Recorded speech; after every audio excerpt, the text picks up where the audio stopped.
The whiskey burned less than it used to. That was the problem, really. Marcus Sullivan stared at the amber liquid in his glass and realized he'd built up too much tolerance, needed too much of it just to feel the edges blur. 3 in the morning and sleep remained a distant country he couldn't reach without chemical assistance. The cabin walls pressed in timber and isolation, while outside the Montana wilderness stretched dark and indifferent under a moonless sky. He was 58 years old and his life had narrowed to this, a rented structure 20 miles from the nearest town disability checks that covered rent and liquor and VA therapy sessions, where he said nothing that mattered. The medals sat in a cardboard box under his bed, 30 years of service reduced to metal and ribbon-gathering dust. His reflection in the window showed a ghost wearing his face. Silver gray hair buzzed military, short a scar across his jaw from Kandahar eyes that had seen too much and forgotten nothing. The framed photograph on the mantel was the only personal item he had unpacked when he moved here 14 months ago. Sarah smiled from frozen time, holding their infant son Daniel against her chest, while a younger Marcus stood beside them in dress blues. The last moment they'd looked like a family. Before the deployments stacked up like bodies. Before the cancer ate through Sarah's pancreas in 6 brutal months. Before Daniel stopped returning calls and made it clear at the funeral that forgiveness wasn't coming. The phone shattered the silence with a tone he didn't recognize. Marcus checked the display, unknown number, 3:47 a.m. Wrong number or emergency, those were the only options at this hour. SEAL instincts overrode his exhaustion. His voice came out rougher than intended. "Sullivan?" The woman on the other end spoke with the precision of someone used to being obeyed. "Mr. Sullivan, my name is Elena Hartley. I represent a private client who requires your services urgently. Are you available?" Marcus almost laughed. "I'm retired."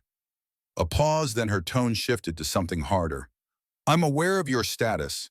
I'm also aware you led SEAL team extraction operations in hostile territory for 15 years, that you found people no one else could locate, and that you currently spend your evenings alone in a cabin drinking Canadian whiskey. We need someone with your specific skill set." The whiskey glass stopped halfway to his mouth. She'd done her homework, which meant this wasn't a cold call. Professional interest flickered through the alcohol fog. "Who's missing?" Elena's voice carried weight when she answered. "A 7-year-old girl, taken by armed hostiles 2 weeks ago. Local authorities are unable to assist due to jurisdictional complications. We operate outside normal channels." 7 years old, Daniel's age when Marcus had missed his first communion because of a hostage situation in Baghdad. The guilt was an old friend by now, worn smooth by repetition. He set the glass down. "I'm listening. Pack a bag with tactical gear. A helicopter will arrive at dawn to transport you to our location. Payment is $500,000 plus expenses. Non-negotiable terms. We need you because you're human and because you're the best. Those 2 facts are equally important." The human part was an odd emphasis, but people said strange things under stress. Marcus glanced at his watch, 3 hours until dawn, if she meant it literally. "Where's the extraction site? I'll brief you en route. Do you accept?" Something in her voice suggested she already knew his answer. An officer's widow asking for help finding a child. The money didn't matter, he had enough to drink himself to death already. But purpose, even temporary purpose, that was currency he couldn't earn in this cabin. "I'll be ready." The line went dead. Marcus stood and walked to his bedroom, muscle memory guiding him to the closet where his gear still hung, despite months of disuse. He pulled down the tactical duffel, checked the contents with practiced efficiency. Body armor, night vision medical kit, weapons that civilians weren't supposed to own. Everything was maintained, cleaned, ready. He'd kept them that way because the alternative was admitting he'd never use them again. Outside, dawn crept through the trees like a rumor of better days. Marcus shaved, showered, dressed in field pants, in a moisture-wicking shirt that fit looser than it used to. The weight he'd lost showed in his face, carved away by grief and whiskey. He made coffee strong enough to strip, paint drank it black while watching the forest lighten. The helicopter appeared right on schedule. A civilian model painted matte black, no visible markings. It settled into the clearing behind his cabin, with military precision rotors beating the air into submission. A pilot in dark clothing waved him forward. Marcus grabbed his duffel and moved at a jog, old training overriding the stiffness in his knees. They lifted off before he'd finished buckling in. The pilot handed back a headset without speaking. Marcus fitted it over his ears and watched Montana scroll beneath him. Mountains and valleys stitched together with rivers that caught the early light. They flew north and east, deeper into wilderness, where roads became suggestions and cell towers were myths. Elena's voice came through the headset after 20 minutes. Mr. Sullivan, thank you for responding quickly. I'm transmitting a briefing package to the tablet in the seat pocket. Review it during flight. We'll discuss details upon arrival. Marcus pulled out the tablet, unlocked it with the passcode she provided. The file opened to a photograph that made his breath catch. Ivy Blackwood, age 7, dark curls framing a face full of intelligence and something else, wariness, maybe? Or the careful expression of a child who'd learned early that the world bit. She wore a simple dress and held a book, her gray-blue eyes looking directly at the camera with unsettling directness. The briefing notes were sparse. Kidnapped 14 days ago during transport between locations. 5 security personnel killed in the attack. No ransom demand received. Local law enforcement not involved due to sensitivity of client circumstances. That phrase set off alarm bells, but Marcus had worked enough black operations to recognize the euphemism for powerful people who operated in shadows.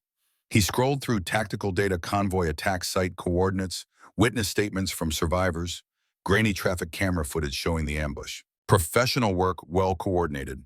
8 attackers, all male, moving with military precision. They'd boxed the convoy, disabled the lead vehicle with spike strips, then overwhelmed the security team in under 2 minutes. The footage showed Ivy being carried to a van conscious but not struggling, either drugged or threatened into compliance. The file included personnel dossiers for the Blackwood security team. Marcus studied faces and service records, noted the unusual detail that most listed private military contractor as background without specifying employers. The killed guards had been experienced, well-trained. Whoever took them down knew their business. The helicopter banked hard, descending toward a valley that opened between mountain ridges. Marcus looked down and felt his tactical assessment shift into high gear. The estate below sprawled across 200 acres, a main building constructed from stone and timber, multiple outbuildings, and a perimeter that looked more fortress than home. Armed guards patrolled in pairs. Camera mounts were visible, even from altitude. This wasn't a residence, it was a hardened position. They landed on a helipad carved from forest rotors, winding down as 2 guards approached. Both moved like operators, weapons carried with casual competence that marked them as more than rent-a-cops. Marcus grabbed his duffel and stepped out, immediately cataloging details. Guard positions overlapped for mutual coverage. Sensor arrays lined the tree perimeter. Technology married to terrain in ways that suggested professional security design. The woman walking toward him matched the voice from the phone. Elena Hartley stood perhaps 5'9", mid-50s, with silver threading through dark hair pulled back in a practical bun. She wore tactical pants and a fitted jacket that didn't quite conceal the weapon at her hip. Her handshake was firm, her gaze direct. Mr. Sullivan, welcome to Blackwood Estate. If you'll follow me, the team is assembled for briefing. Marcus fell into step beside her, noting how she moved with military bearing. Officer's wife, maybe, or former military herself. They walked a stone path toward the main building, while guards watched with expressions that mixed curiosity and suspicion. He didn't recognize the uniform-style civilian clothes, but coordinated colors suggested organizational structure. Private security firm, probably with money enough to hire quality. You served in Afghanistan. Elena's questions sounded casual but carried assessment weight. 3 tours. You military family. Something crossed her face before she smoothed it away. My late husband handled security operations. He died in the attack that took Ivy. The words came out controlled, professional, but Marcus heard the grief underneath. Recent loss still raw. He knew that landscape intimately. I'm sorry for your loss, Elena nodded once, accepting without false comfort. They entered through a side entrance that required keycard and biometric scan, moving through corridors that spoke of old money and older architecture. Stone walls, timber beams, tapestries depicting wolves in forest settings. The decor felt deliberately archaic, like someone was making a point about tradition. The briefing room sat in what Marcus guessed was the estate's center, a space designed for tactical planning. Maps covered one wall, surveillance feeds scrolled across multiple monitors, and communications equipment hummed with encrypted chatter. 12 people occupied the room, all turning as Marcus entered. He registered details automatically. Six men, six women, ages ranging from late 20s to mid-50s, all carrying themselves with the confidence of people who knew how to use violence efficiently. The man who stood at the head of the table commanded attention without effort. Tall, broad-shouldered, dark hair, showing distinguished gray at the temples despite appearing only mid-40s. His eyes were the unusual part amber bright enough to catch light in ways human eyes didn't. Colored contacts maybe though they looked natural. He wore dark clothing that fit well, moved with predatory grace, and radiated authority that made everyone else in the room defer automatically. Those amber eyes locked onto Marcus with unsettling intensity. "Mr. Sullivan, thank you for coming. I'm Nathaniel Blackwood. I'm told you are the best at finding people who don't want to be found." Marcus set his duffel down, kept his stance neutral. "Depends on who took them and why. Your daughter was grabbed by professionals. That footage showed coordination and training. So before we discuss finding her, you need to tell me what I'm walking into. Who has her, and what do they want?" Nathaniel exchanged glances with Elena, some silent communication passing between them. When he looked back, his expression had shifted to something harder. "Before we proceed, you need to understand the nature of what you're dealing with. This isn't a conventional kidnapping. The people who took my daughter operate outside normal human society." Marcus kept his face neutral, despite the strange phrasing. "Outside how? Mr. Sullivan, do you believe in werewolves?" The question hung in sudden silence. Marcus studied Nathaniel's face, looking for signs of delusion or manipulation. Found neither. The man was completely serious, and everyone else in the room watched Marcus's reaction with unnerving focus. He'd extracted hostages from Taliban compounds and cartel fortresses, had seen things in dark places that most people only imagined. One lesson stuck. Reality was stranger than civilians guessed. His voice came out flat. "No." Nathaniel's mouth quirked in something that wasn't quite a smile. "Good. Skepticism is healthy and keeps people alive.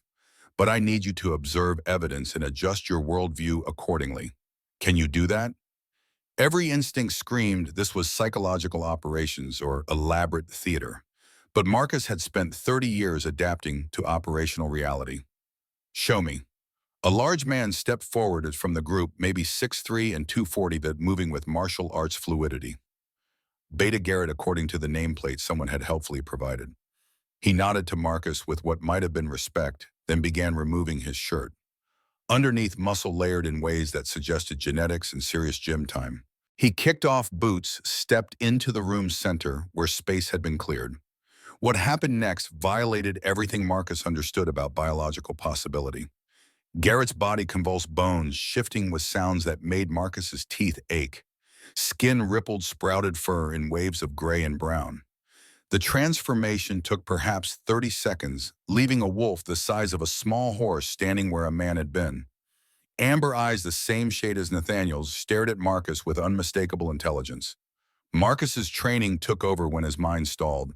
He cataloged details. The wolf's shoulder height came to his chest, massive paws tipped with claws, jaw structure capable of crushing bone. But more importantly, the way it stood and watched suggested retained human consciousness. This wasn't an animal. This was Garrett, just wearing different skin. The wolf's mouth opened in what looked disturbingly like a grin, then the reverse happened. Fur receded, bones restructured, and Garrett stood human again, breathing hard, but grinning wider. "Still don't believe in werewolves." Marcus processed, adjusted, accepted. Operational reality beat theory.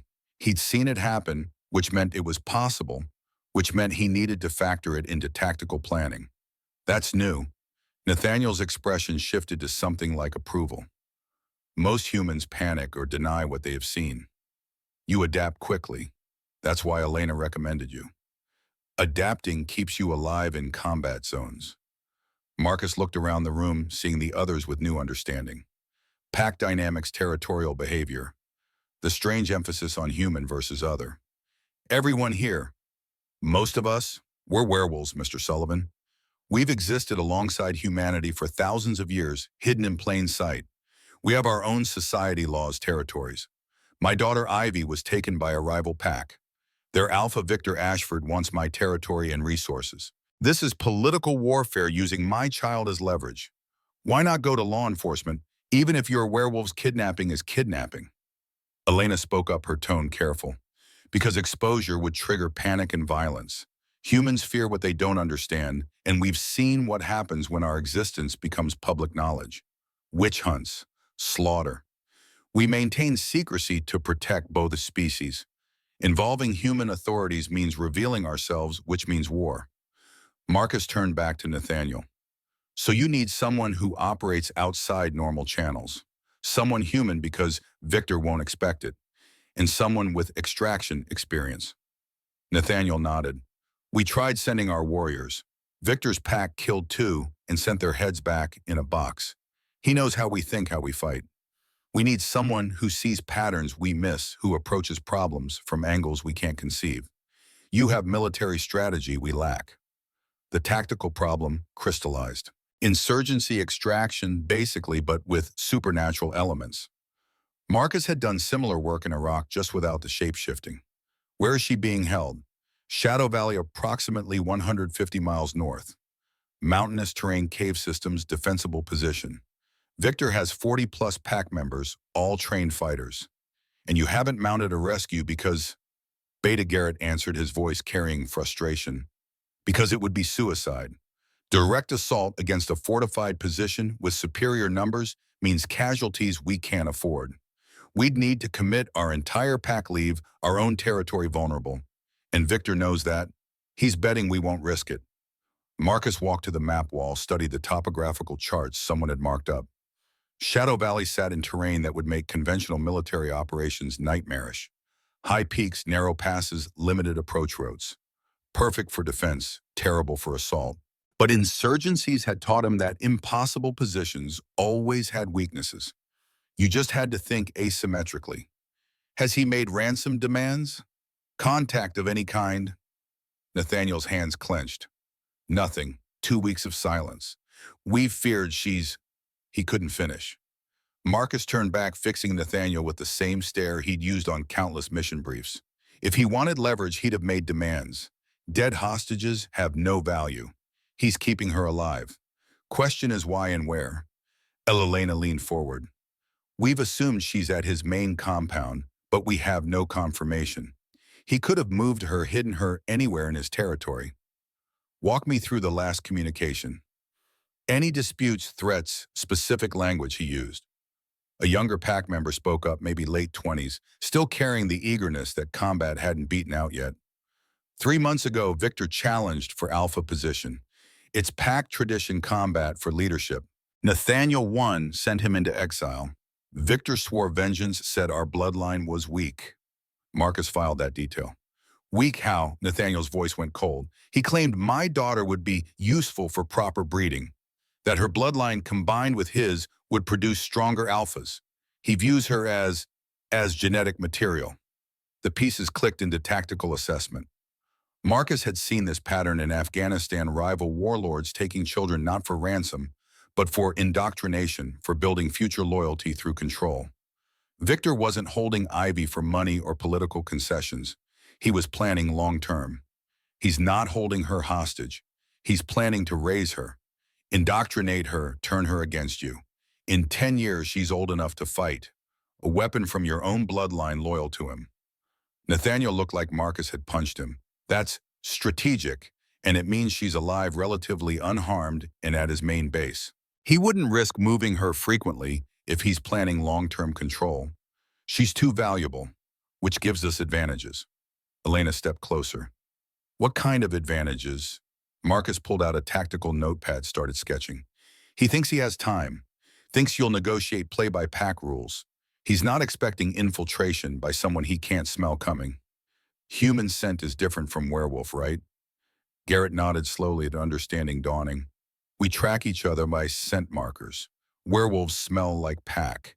You'd smell wrong, foreign, but not threatening because you're human. Which means I can move through his territory without triggering immediate alarm. Humans are beneath notice to werewolves, I'm guessing. Marcus saw it in their faces, confirmation of assumption. Pride makes people sloppy. He's defending against werewolf assault, not human infiltration. Nathaniel moved to stand beside Marcus, studying the rough sketch. You're talking about going in alone. I'm talking about going in quiet, One human who knows infiltration tactics, who can move without werewolf detection, extract the target, and exfiltrate before they realize what happened. But I need 3 werewolves who can follow orders, stay quiet, and won't go feral when things get messy. Silence fell as pack members exchanged looks.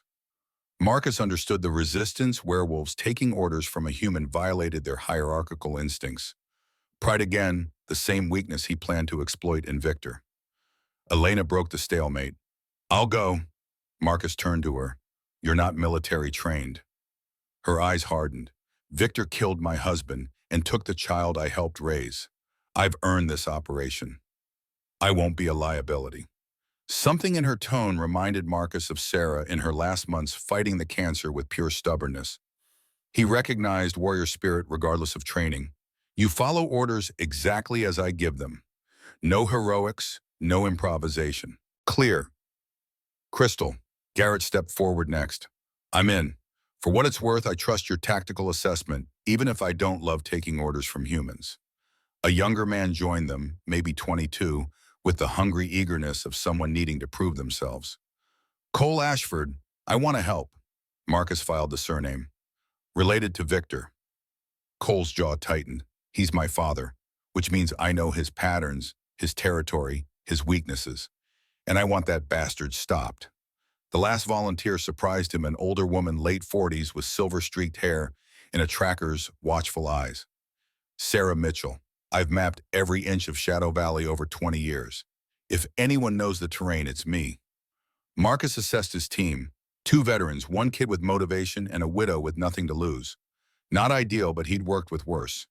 We trained for 5 days. Learn hand signals, noise discipline, extraction protocols. You follow my lead or you stay behind. Understood. 4 affirmative responses. Nathaniel extended his hand and Marcus shook it, feeling the strength in the grip that could probably crush bone if the Alpha wanted. Bring her home, whatever it takes. Count on it. The next 5 days tested everyone's patience.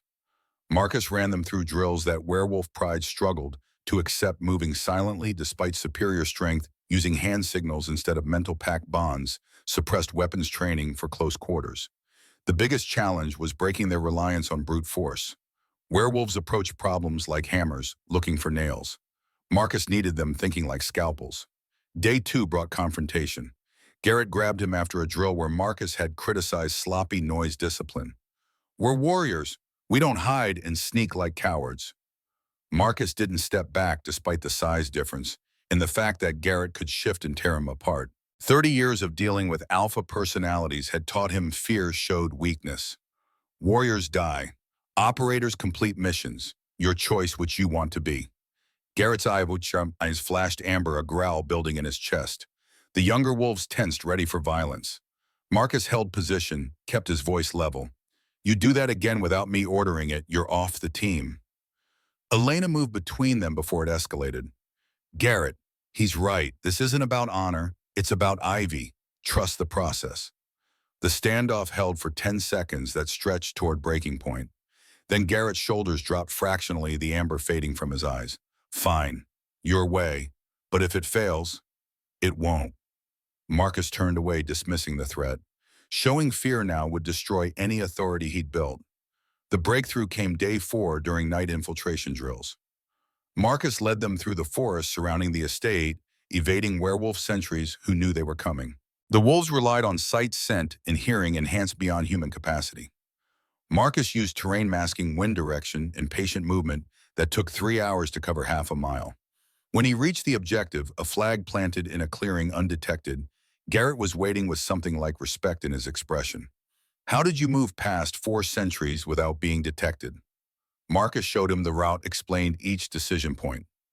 Werewolves have enhanced senses, but you rely on them so completely that you miss tactical patterns. I used depressions in terrain to mask visual signature moved when wind carried my scent away from positions, and timed movement to coincide with sentry shift changes when attention drops. You're stronger and faster, but I've been doing this for 30 years. Garrett studied the route, then grinned. Maybe you're not useless after all, old man. I'm older than you, pup. Show respect. Marcus kept his tone dry, letting Garrett's laughter break the remaining tension. They had functional team dynamics now. Not friendship, but operational trust. Evenings brought different challenges. Elena found Marcus reviewing maps and satellite imagery, brought coffee without being asked. They developed a rhythm of quiet companionship, two people who'd learned how loss reshaped you. She talked about her husband, Thomas Beta, of the pack 30 years of service that ended in an ambush. Marcus shared fragments about Sarah, the cancer that killed her, before he could make amends. You think you should have been there? Elena's observation cut through his deflection. When he died. I was at the estate. Safe. He was bleeding out in the dirt protecting Ivy. Marcus recognized survivor's guilt. He'd carried similar weight for 3 decades. Your presence wouldn't have changed the outcome. I've seen enough combat to know when death is inevitable.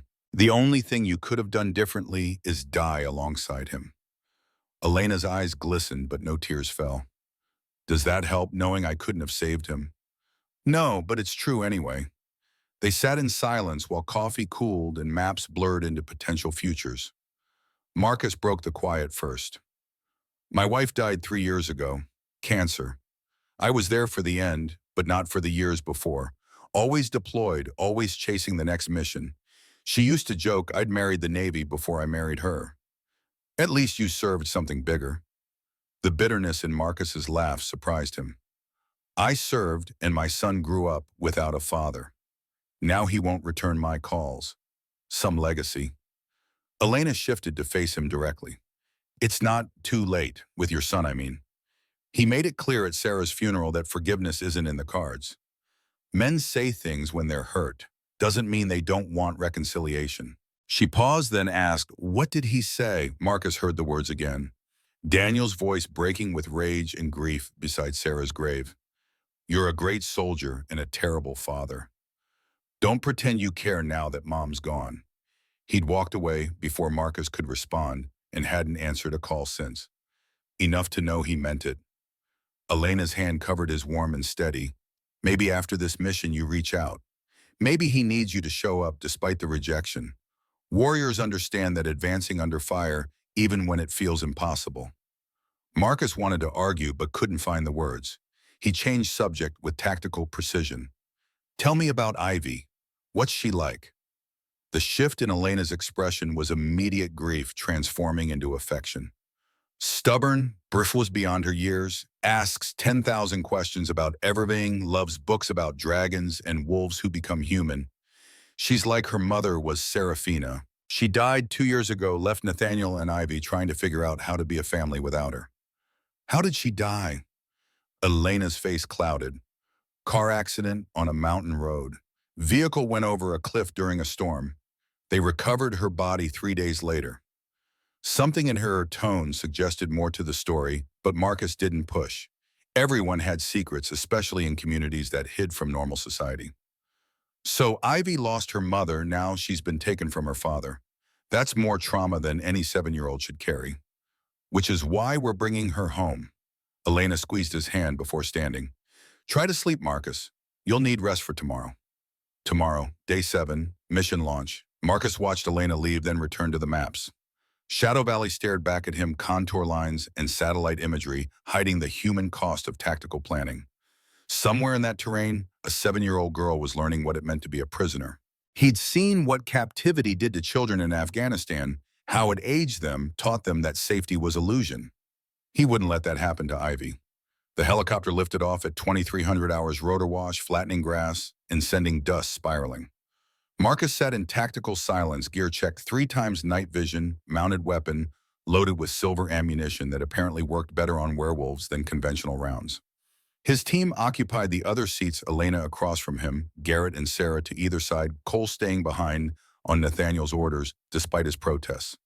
They flew low through mountain passes, navigation lights, dark pilot using terrain masking to avoid detection. The plan was simple, drop them 20 miles from Shadow Valley approach on foot, infiltrate during shift change between midnight and 0200. When alertness dropped, extract Ivy, exfiltrate to pickup point before dawn. 12 hours from insertion to extraction. Plenty could go wrong in the 12 hours. The drop point came in a valley between ridges. Helicopter, touching down just long enough for 4 bodies to exit before lifting back into darkness. Marcus led them away from the landing zone, moving into tree cover before checking equipment. Everyone stayed silent hand signals, only the training holding, despite adrenaline. The 10-hour approach tested stamina and patience. Marcus set a pace that balanced speed against detection, risk stopping every 30 minutes to let Sarah confirm their route. She moved like a ghost despite being werewolf reading terrain, with confidence that came from decades of experience. They crossed streams to break scent trails, used game paths that showed recent travel, and avoided clearings where sightlines favored defenders. 4 hours in, they found the first patrol. Sarah signaled everyone down, pointed to movement 300 meters ahead. Two wolves both shifted, moving with the casual alertness of routine patrol. Marcus watched them pass, noted they moved north-south along the valley's eastern ridge, marked the timing for pattern analysis. 15 minutes later, another patrol crossed to the west. Standard defensive posture, overlapping coverage, predictable routes. Victor thought like a military commander, which meant his patterns would be exploitable. At 01:30, they reached the overlook Sarah had selected during planning. Shadow Valley spread below them, a natural fortress of stone and timber. The main compound centered around cave entrances, carved into the valley's northern face, with wooden structures built against the rock. 15 guards visible on exterior patrol, though Marcus assumed 25 or more inside. Generator building sat apart from the main complex diesel engine, humming loud enough to carry in the still air. Water supply ran from a creek that bisected the valley. Marcus studied the layout through night vision, comparing reality to satellite imagery. Everything matched Sarah's intelligence, except for one detail, a new guard post near the generator, suggesting Victor had upgraded security since the kidnapping. Adaptability was good. It meant he thought tactically, but it also meant he expected assault. He signaled the team, close used hand gestures to outline the plan. Sarah would rig the generator with timed charges set for 0200, creating diversion. Garrett would position for extraction, backup covering their exit route. Marcus and Elena would infiltrate during the chaos, locate Ivy, and extract. Simple plans worked best because complex ones fell apart under pressure.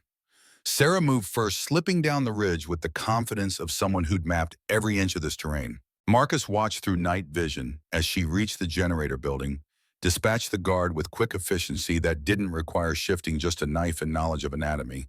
She worked for 8 minutes planting charges, then returned to position.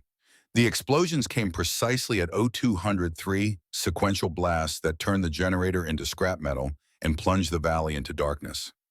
Guards reacted exactly as Marcus predicted, shifting and charging toward the threat, abandoning interior positions in favor of perimeter defense. He and Elena moved during the confusion, human scent meaningless in the diesel smoke and cordite haze. The cave entrance loomed like a mouth swallowing them. Marcus switched to thermal imaging, tracked body heat signatures moving deeper into the mountain. Most guards had deployed outside, leaving interior defense minimal. They encountered two wolves in the first quarter. Elena shifted and took them both before they could raise alarm.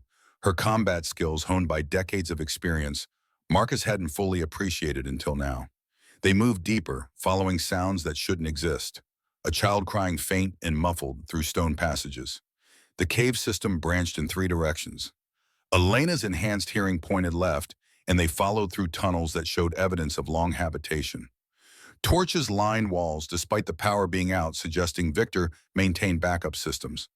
The cell door was heavy timber, reinforced with iron, locked from outside with a bar and padlock that spoke of medieval security sensibilities.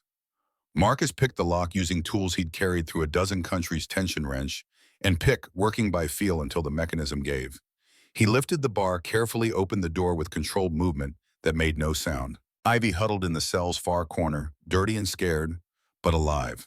Her eyes widened when light from Marcus's tactical LED found her body curling tighter in defensive posture. Elena pushed past Marcus, her voice dropping to maternal gentleness that contrasted with the blood still on her hands. "Ivy, sweetheart, it's me. It's Elena. We're here to take you home." The girl's face cycled through emotions, hope, fear, disbelief. When she spoke, her voice came out hoarse from disuse. "Trick. Uncle Victor said Papa doesn't want me anymore. Said I'm supposed to stay here and learn to be proper pack." Marcus knelt to put himself at eye level, kept his movements slow and non-threatening. "Your Papa sent us. He's been looking for you every day since you were taken. My name is Marcus Sullivan. I'm a soldier, and I'm very good at finding people. We're getting you out of here right now." Ivy studied him with intelligence that seemed too old for 7 years. You smell different. You're not Pack. I'm human, former Navy SEAL. Your father hired me because I do things werewolves can't. But Elena's Pack and she's come to bring you home. You trust Elena, right? The mention of Elena's name broke something in Ivy's resistance. She launched herself at the older woman, small arms wrapping tight, while muffled sobs shook her frame. Elena held her, rocked her, whispered reassurances in a language Marcus didn't recognize, probably the old tongue werewolves used among themselves. Marcus keyed his radio. Package secured. Exfil route Alpha. Garrett's response crackled with interference. Copy, but we have problem Victors here. Just arrived with reinforcements. The words hit like physical impact. Victor wasn't supposed to be here. Intelligence suggested he traveled frequently managing his scattered pack. Murphy's Law applied even to supernatural operations. How many reinforcements? At least 20. They're organizing search parties. You need to move now. Marcus grabbed Elena's shoulder, kept his voice level despite adrenaline spiking. We need to leave. Can you carry her? Elena nodded, shifted Ivy to her back in a piggyback position that would let her move quickly while keeping the child secure. They retraced steps through the corridor, Marcus leading with weapon ready.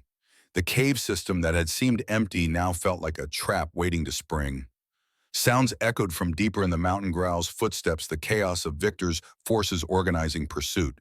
They made it halfway back when two wolves emerged from a side passage, shifted and aggressive. Elena couldn't fight while carrying Ivy. Marcus made the choice, instantly fired twice with the suppressed pistol's silver bullets punching through fur and bone with the efficiency that came from decades of combat shooting. Both wolves went down, but not before one got off a howl that echoed through stone passages like an alarm. Now they ran. Marcus led them through tunnels he'd memorized during insertion, Elena matching his pace despite Ivy's weight. Behind them, the sounds of pursuit grew, multiple wolves converging on their position, probably tracking by scent now that the alarm had been raised. They burst from the cave entrance into chaos. The generator explosion had brought guards from everywhere, creating confusion. Marcus used to his advantage. He fired at movement, forcing wolves to scatter rather than organize. Elena shifted fully while still carrying Ivy, her wolf form larger and faster than human shape, capable of covering ground that would take Marcus minutes to cross. A massive black wolf blocked their path, larger than any Marcus had seen, easily 300 pounds of muscle and fury. Victor had to be the alpha size, giving him away. He snarled at Elena, ignored Marcus entirely. That dismissal was tactical mistake. Marcus put 3 silver rounds into Victor's shoulder before the alpha even registered human threat. The wolf staggered, roared pain that echoed off valley walls but didn't go down. Garrett appeared from the tree line, shifted, and massive, crashing into Victor with impact that sent both wolves rolling. The fight devolved into primal violence.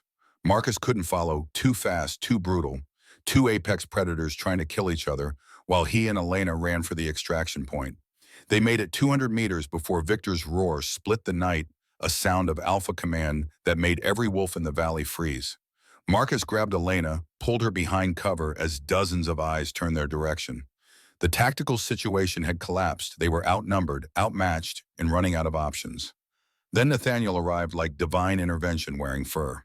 The alpha of Blackwood Pack hit Victor's forces like a freight train, 20 of his own warriors flowing behind him in coordinated assault that spoke of training and discipline. The patrol they detected on approach Sarah must have circled back and guided them in after the extraction went loud. The cave valley erupted into full werewolf warfare, shapeshifters tearing into each other with savagery that made Marcus's combat experience look tame. He kept moving, trusting Nathaniel's forces to handle the fighting while he focused on getting Ivy to safety. Elena matched his pace, still carrying the girl who'd gone eerily silent, eyes squeezed shut against the violence surrounding them. Garrett found them at the tree line, human again, and bleeding from multiple wounds. Helicopters at emergency extract point half-mile north. Victor's pinned, but not beaten. We need to move before he breaks free. Then they ran through forest. Marcus had memorized branches tearing at tactical gear, roots threatening to trip them in darkness that night. Vision turned green and grainy. Behind them, the sounds of battle faded to distance, but didn't disappear. Wolves died hard, and alpha combat could last hours if both parties were evenly matched.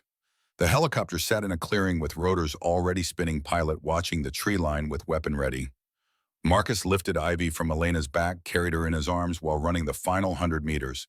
She weighed almost nothing, all bones and terror, and when he settled her into a seat and buckled the harness, her eyes finally opened. "Are we safe?" Marcus pushed sweat-soaked hair back from her face, recognized the expression he'd seen on too many children in war zones, the need for absolute certainty that the nightmare had ended. Some truths you couldn't guarantee, but children needed them anyway. "You're safe, I promise. We're taking you home to your father right now." The helicopter lifted as Garrett and Elena piled in, leaving Sarah behind to guide Nathaniel's forces. Marcus watched Shadow Valley shrink beneath them, fires burning where the battle continued. He'd extracted hostages from worse situations, but somehow this one felt different. Personal maybe in ways that military operations never had been. Ivy's small hand found his grip with surprising strength. Marcus looked down to find her watching him with Seraphina's gray-blue eyes, intelligence, and assessment beyond her years. She didn't speak, just held on like he was the only solid thing in a world that kept trying to hurt her. "Thank you," Elena's voice barely carried over rotor noise, "for keeping your promise." Marcus nodded, suddenly exhausted in ways that had nothing to do with physical exertion. They'd extracted Ivy alive, which was mission success by any metric.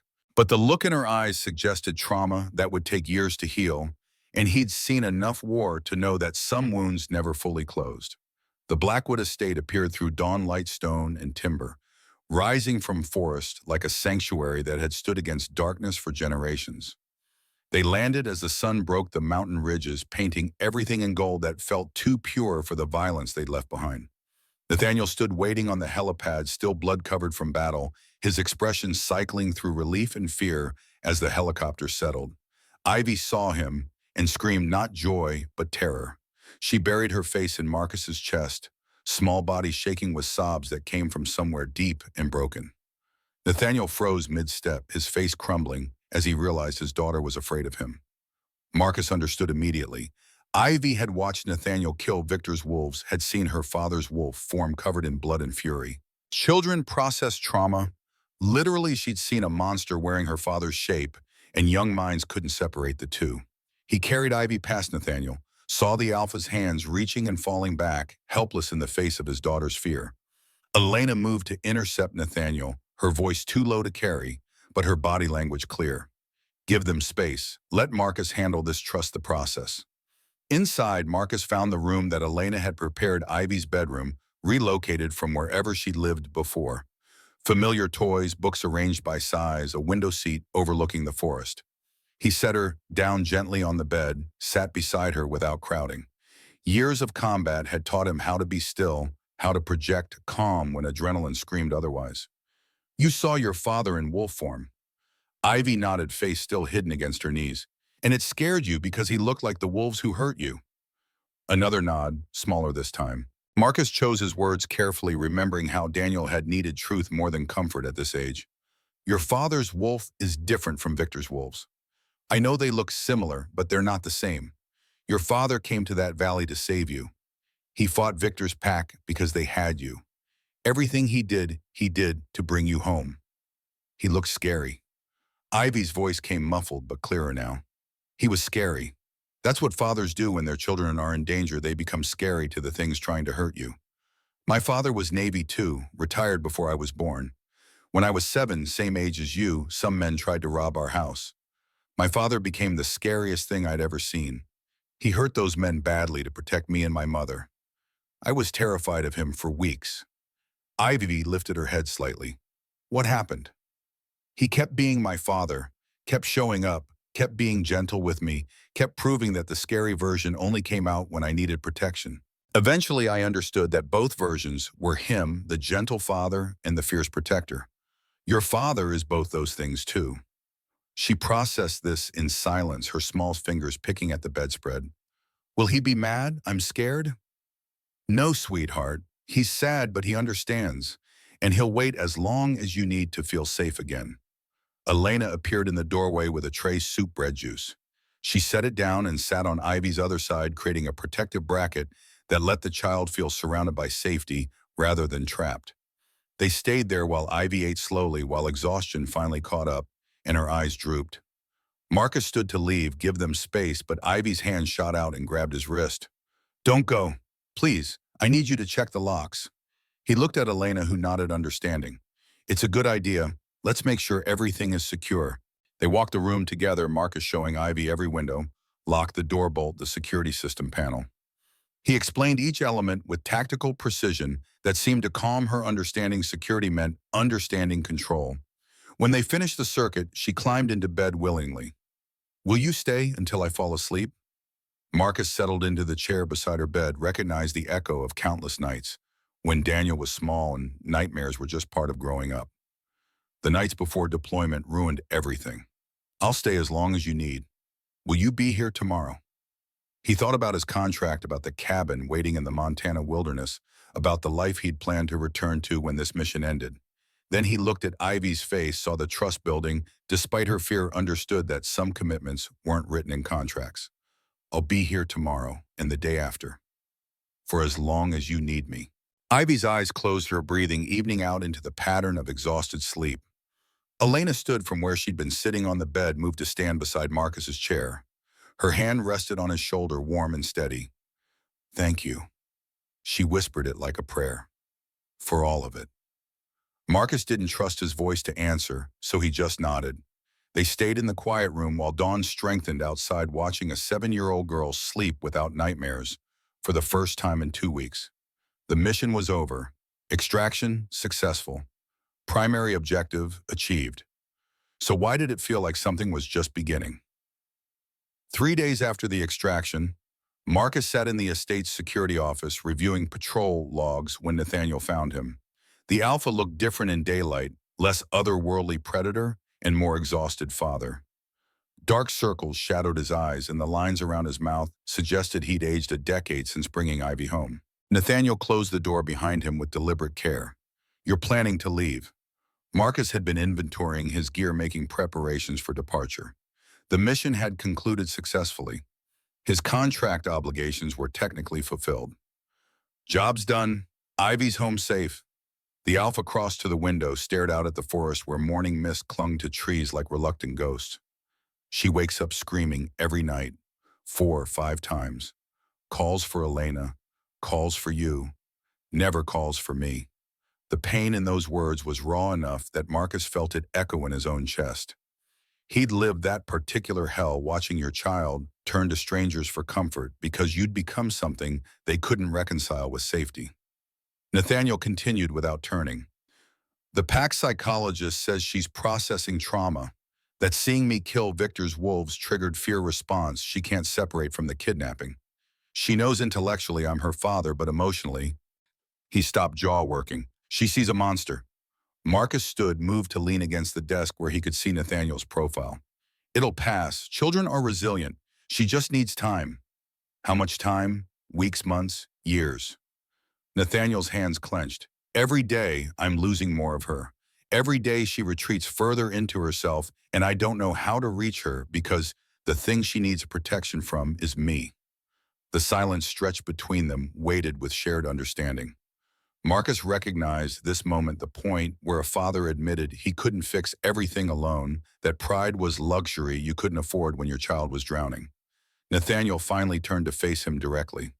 Mr. Sullivan, I want you to stay. Permanently. Marcus had expected this, had been preparing refusals since the helicopter touched down. But the raw desperation in Nathaniel's voice made the practiced words stick in his throat. As what I'm not pack. I'm not trained for child psychology. I'm just a soldier who knows extraction operations. You're the only person besides Elena that Ivy trusts right now. She asks for you specifically. Asks if you checked the perimeter, if the locks are secure, if you're still here. Nathaniel moved closer, Alpha presence muted but still palpable. I'm asking you to stay as head of security. Victor's second-in-command, Drake, escaped during the battle. He'll want revenge. We need someone who thinks strategically, who can anticipate human-style tactics these wolves are adopting. Marcus thought about the cabin waiting in the wilderness, thought about whiskey and isolation and the slow fade into irrelevance, then thought about Ivy's hand gripping his in the helicopter, the way she'd made him promise to be there tomorrow. 1 month, trial basis. If it doesn't work out, I leave. Nathaniel's shoulders dropped, fractional relief. Agreed. Elena will show you to the security chief quarters. They're in the main building's second floor, close enough to respond if he didn't finish, but they both knew what went unsaid. Close enough to reach Ivy when nightmares came. The quarters were Spartan, but functional bedroom, bathroom, office space with enough technology to run small surveillance operations. Marcus unpacked his gear for what felt like the 100th time in his military career, hung tactical clothing in the closet next to one civilian outfit he'd packed for funerals. His life still fit in a duffel bag, some habits you never broke. He spent the afternoon implementing security upgrades. Guard rotation schedules needed optimization, camera coverage had blind spots, and the perimeter sensors were outdated by a decade. The pack members resisted initially. Werewolves didn't like humans dictating security protocols. But Nathaniel's backing carried weight, and after Marcus demonstrated three ways hostile forces could breach their defenses, undetected resistance shifted to grudging respect. Garrett found him that evening while Marcus was installing motion sensors along the eastern approach. The big werewolf had shifted back to human form, dressed in jeans and a thermal shirt that emphasized his fighter's build. A nasty set of claw marks tracked across his shoulder from the battle in Shadow Valley. You should get that looked at. Marcus nodded at the wounds. Garrett glanced down like he'd forgotten they existed. Already healing. Werewolf metabolism. Give it 3 days, won't even scar. He watched Marcus work for a minute before speaking again. You staying is good. For Ivy. For the pack. Pack doesn't seem thrilled about taking orders from a human. Pack respects strength. You showed it in Shadow Valley. Garrett squatted beside the sensor mount, examining Marcus's work with professional interest. Most humans would have run. You ran toward the danger. That's warrior mentality, doesn't matter what species. Marcus finished the installation, tested the connection. Green light confirmed active status. I'm not trying to be part of the pack, just doing a job. Sure. Garrett's tone suggested he didn't believe that for a second. But the buff involves Ivy, and she's pack, which makes you pack adjacent whether you admit it or not. They walked back toward the main building together, Garrett shortening his naturally longer stride to match Marcus's pace. The werewolf pointed out patrol routes, explained pack hierarchy with the patience of someone who'd clearly been assigned to educate the ignorant human. Marcus filed away information about betas and dominance challenges and the complex social dynamics that kept 40-plus werewolves functioning as cohesive unit. You have family? Garrett asked as they reached the building's entrance. Outside here, I mean. Marcus thought about Daniel, about 2 years of unreturned calls and the chasm that Sarah's death had carved between them. A son, we're not close. Because of your service, because I was better at being a soldier than a father. Garrett nodded like that explanation made perfect sense. Warriors sacrifice for the greater good. Your son will understand eventually. Marcus wanted to believe that, had spent 3 years telling himself the same thing. But understanding and forgiveness were different countries, and he'd learned the hard way that good intentions didn't bridge the distance between them. The nightmare came at 2:17 a.m. Ivy's screams pulling Marcus from restless sleep. He was moving before conscious thought caught up, pulling on pants and grabbing the tactical flashlight he kept beside the bed. The hallway outside Ivy's room was already occupied, Elena in a bathrobe. Nathaniel frozen in the doorway like a man afraid to enter his own daughter's space. Marcus pushed past them both, found Ivy tangled in sheets, in sobbing words that didn't form coherent sentences. Her eyes were open, but unseeing, locked in whatever nightmare played behind them. He'd seen this before in Daniel and soldiers, after bad missions, in himself reflected in mirrors at 3 a.m. He sat on the bed's edge, kept his voice low and steady. Ivy, you're safe. I'm here. No one's getting past me to hurt you. Her eyes focused gradually, recognition dawning through layers of terror. She launched herself at him with the desperation of someone drowning, small arms wrapping around his neck hard enough to hurt. Marcus held her while she cried, rocked her with the muscle memory of fatherhood he'd thought atrophied beyond use. They were taking me again. Her voice came muffled against his shoulder. Uncle Victor said you weren't real. Said I made you up because I was weak. I'm real. You can feel me right here. And Victor's wrong. You're not weak. You survived 2 weeks as his prisoner. That takes strength most adults don't have. She pulled back enough to look at him, tears tracking through the exhaustion on her face. Promise you're real. Promise you won't disappear. Marcus cupped her face between his hands the way he used to with Daniel before deployments, taught his son that promises from soldiers were just pretty lies. I promise. Want to know I won't disappear? She nodded. Because I gave you my word I'd be here and I was Navy SEAL for 30 years. SEALs don't break their word. It's like a law written in our bones. Something in his certainty seemed to reach her. She settled against his chest, breathing evening out into hiccuping sighs. Marcus looked up to find both Elena and Nathaniel watching from the doorway. Elena's expression held gratitude, and something else, recognition maybe, of finding the right person in the wrong circumstances. Nathaniel just looked broken. Elena moved into the room, her presence bringing familiar comfort that let Ivy relax further. How about we check all the locks together? Make sure everything's secure. Ivy nodded against Marcus's shoulder but didn't let go. He stood with her still, clinging to him, carried her around the room while Elena methodically tested each window. Lock demonstrated the security system. Panel showed how the door bolt engaged. Marcus added technical details that seemed to help specifications about grade 5 military locks, unbreakable glass motion sensors that detected anything larger than a house cat. What about wolves? Ivy's voice had strengthened slightly. What if they shift into mist like vampires? Marcus suppressed a smile at the child logic mixing monster myths. Werewolves can't turn into mist. That's vampire territory and vampires aren't real. Are you sure? He caught Elena's expression. Something flashed across her face that suggested the vampire question wasn't as absurd as it seemed. He filed that concern for later. Pretty sure, but if they show up, I have silver bullets that work on werewolves and wooden stakes that supposedly work on vampires. Covered all bases. That earned him a small, watery smile. Progress. Elena took over the bedtime ritual, settling Ivy back under covers that Marcus straightened with military precision. The girl's eyes were already drooping, exhaustion finally winning over fear. But before sleep claimed her completely, her hand shot out and grabbed Marcus's wrist. Stay until I'm asleep. Marcus looked at the chair beside her bed, recognized the trap he was walking into. Getting involved meant attachment. Attachment meant vulnerability. Vulnerability meant hurt when it inevitably ended. He'd learned that lesson in blood and tears across 3 decades of service. But Ivy was 7 years old and terrified, and some things mattered more than self-protection. I'll stay.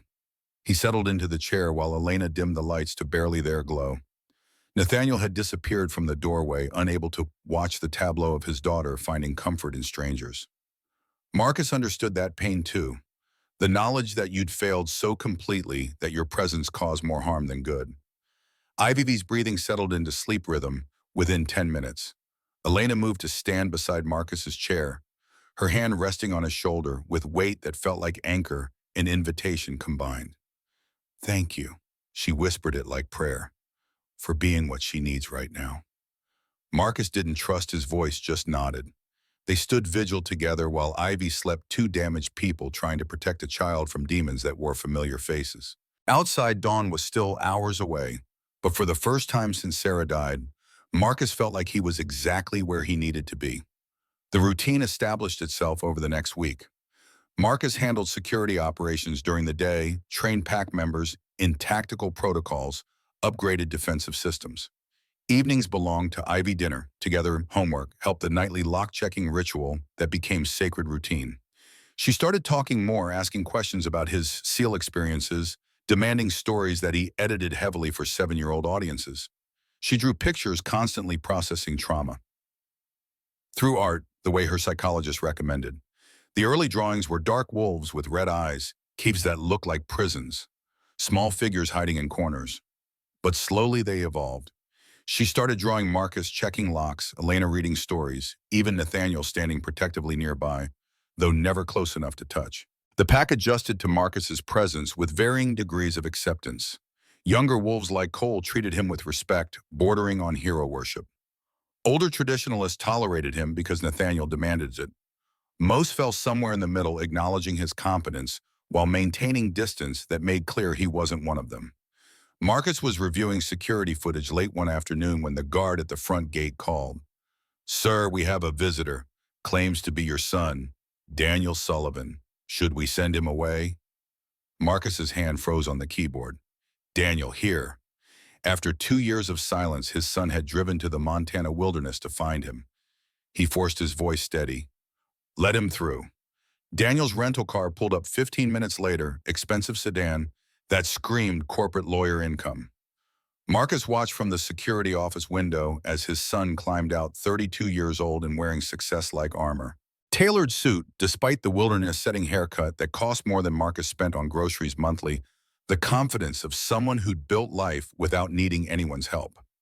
They met in the courtyard, two strangers who shared blood and nothing else. Daniel's face cycled through emotions too fast to track, before settling on the careful neutrality he probably used in courtrooms. Dad, the word came out, flat acknowledgement without warmth. Daniel. Marcus didn't offer to shake hands, didn't pretend this was anything other than what it was, confrontation that had been building since Sarah's funeral. What are you doing here?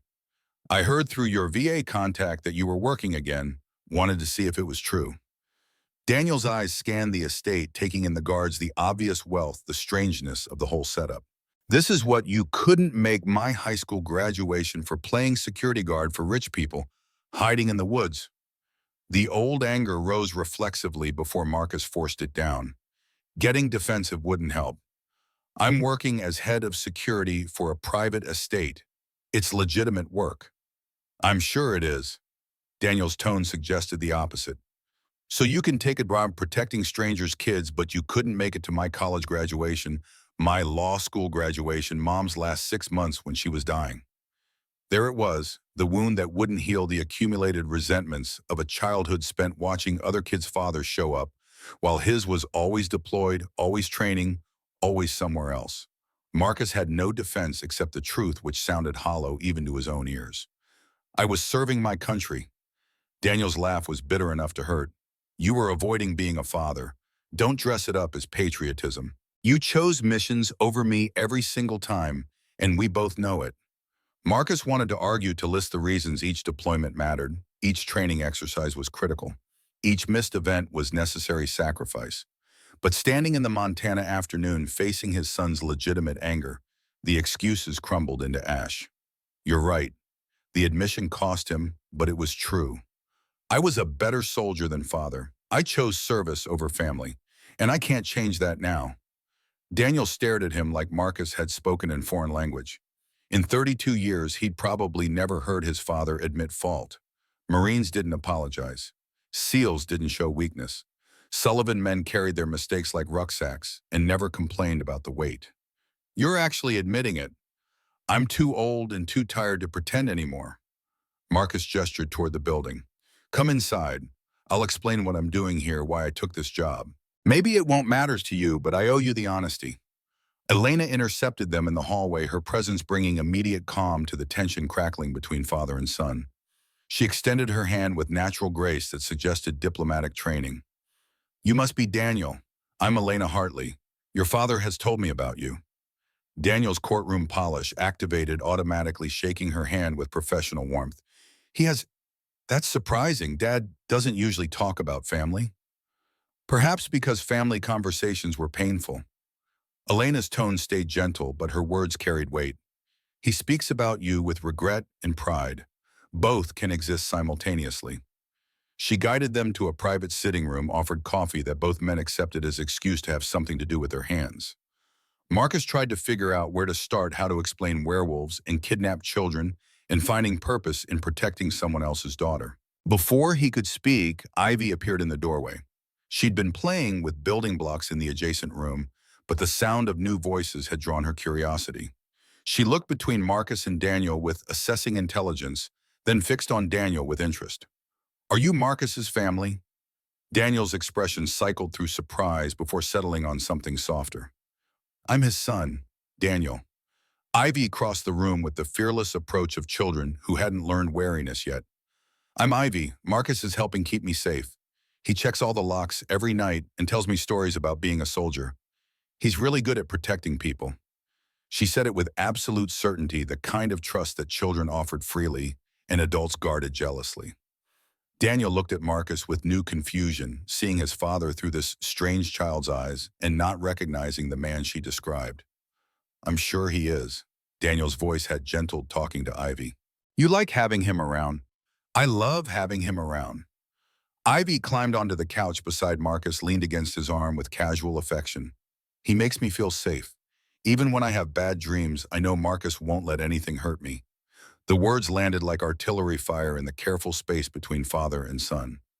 Daniel's face went through several rapid shifts, understanding jealousy, pain, anger before he controlled it back to neutral. But Marcus had seen enough, understood what his son was thinking. You protect this girl you barely know, but you couldn't protect me. Elena recognized the dangerous moment, smoothly redirecting. Ivy, sweetheart, why don't you show Daniel your drawings, the ones you made this morning? Ivy bounced up happy for audience. She brought over a sketch pad filled with crayon artwork, wolves and forests, and stick figures with specific details. One drawing showed a tall figure with gray hair standing beside a small girl, both of them smiling. Labels in careful 7-year-old handwriting identified Marcus and me. Daniel studied the drawings with lawyer's attention to detail, seeing the progression from dark nightmare images to brighter scenes with protective figures. When he looked up, his expression had shifted into something Marcus couldn't quite read. You've helped her, really helped her. Marcus didn't know how to answer that, so he didn't try.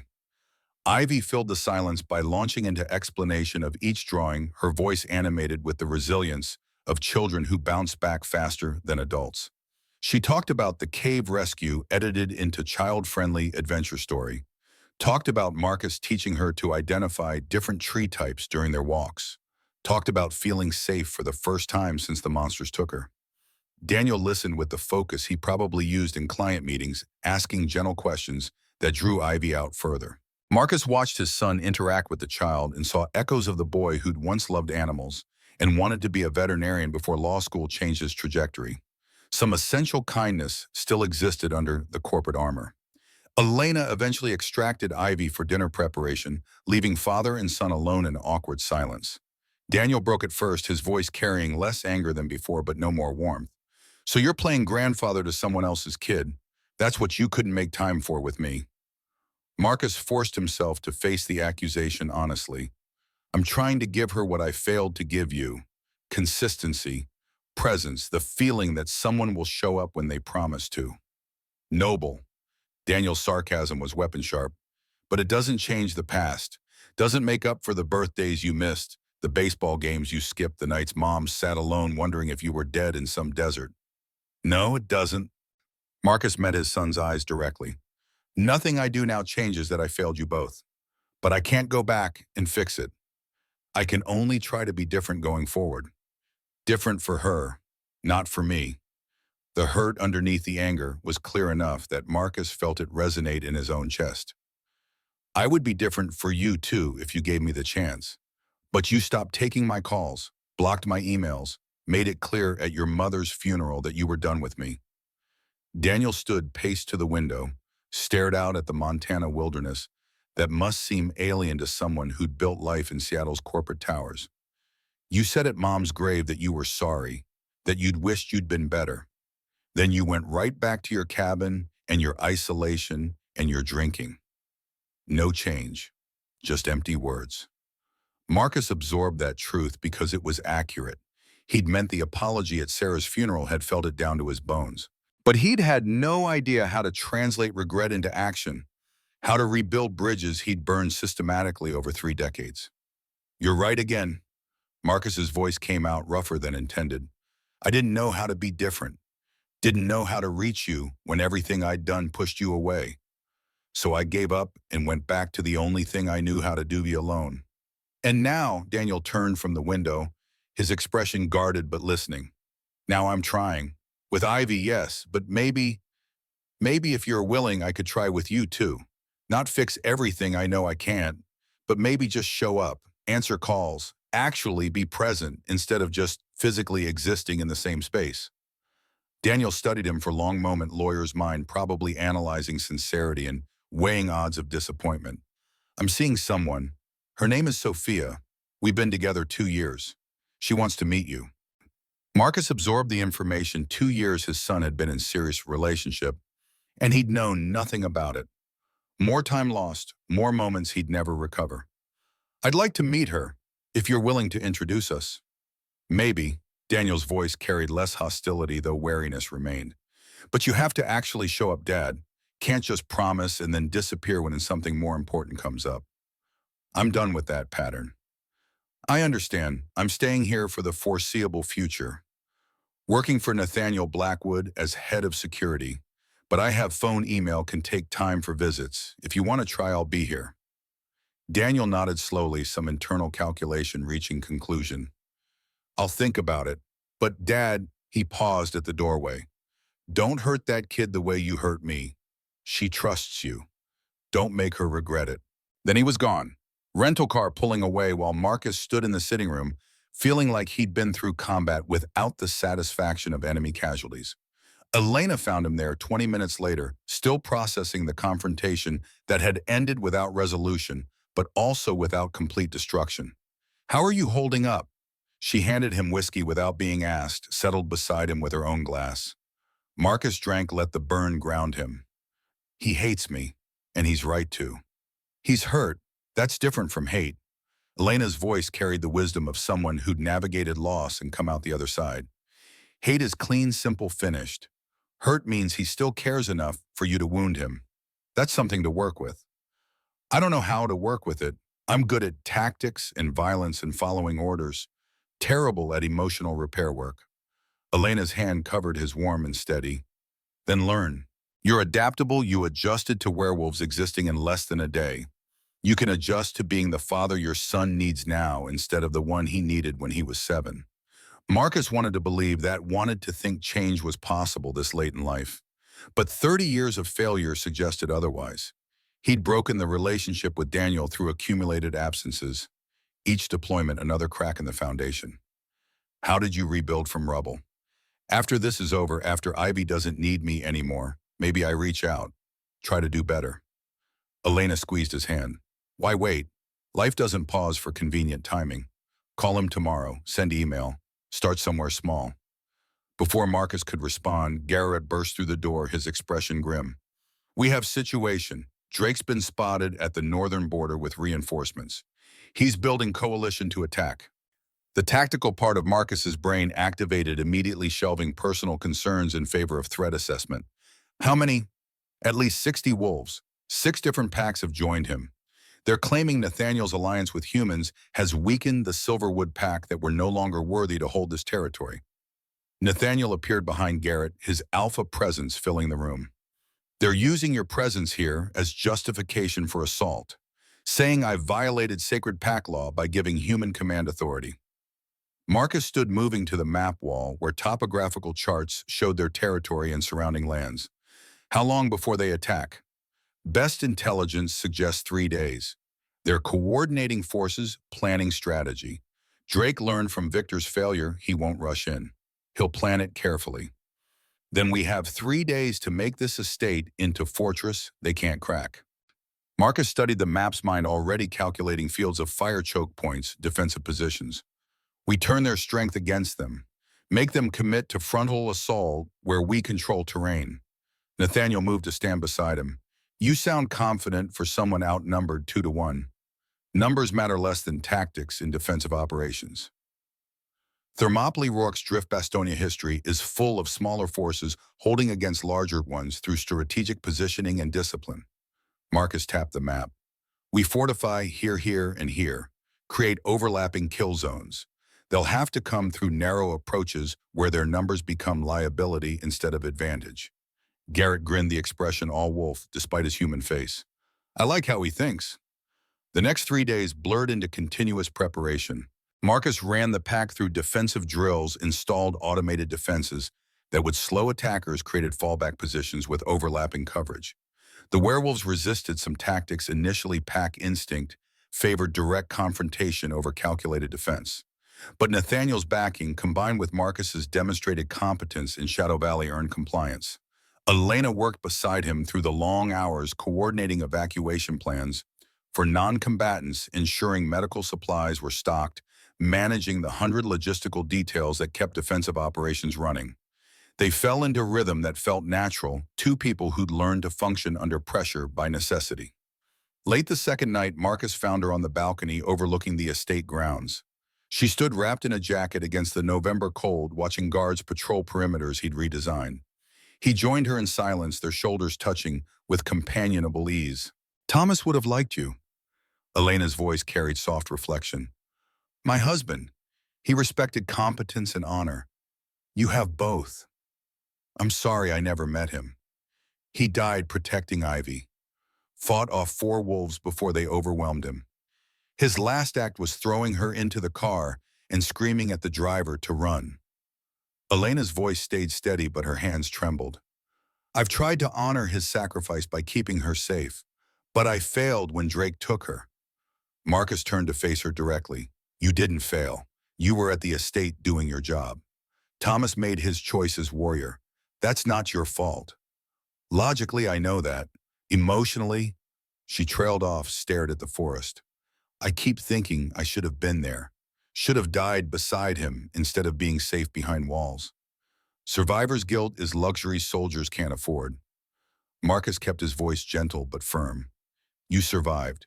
That means you honor him by living well, by protecting what he died for. Ivy's alive because you didn't give up. That's the only legacy that matters. Elena leaned into him, her head resting on his shoulder with weight that felt like trust and invitation combined. Marcus put his arm around her automatically, offering warmth against the cold and comfort against the grief. When this is over, Elena started. When this is over, we'll talk about whatever this is. Marcus finished. But right now, I need to focus on keeping everyone alive. Can't afford distraction. Is that what I am, distraction?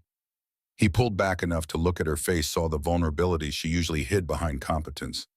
You're the first person since Sarah died who makes me think about future instead of just surviving present. But I can't let that compromise tactical decisions. After Drake's handled, we'll figure out what comes next. Elena nodded, understanding, kissed his cheek with tenderness that made his chest ache. After Drake, I'll hold you to that.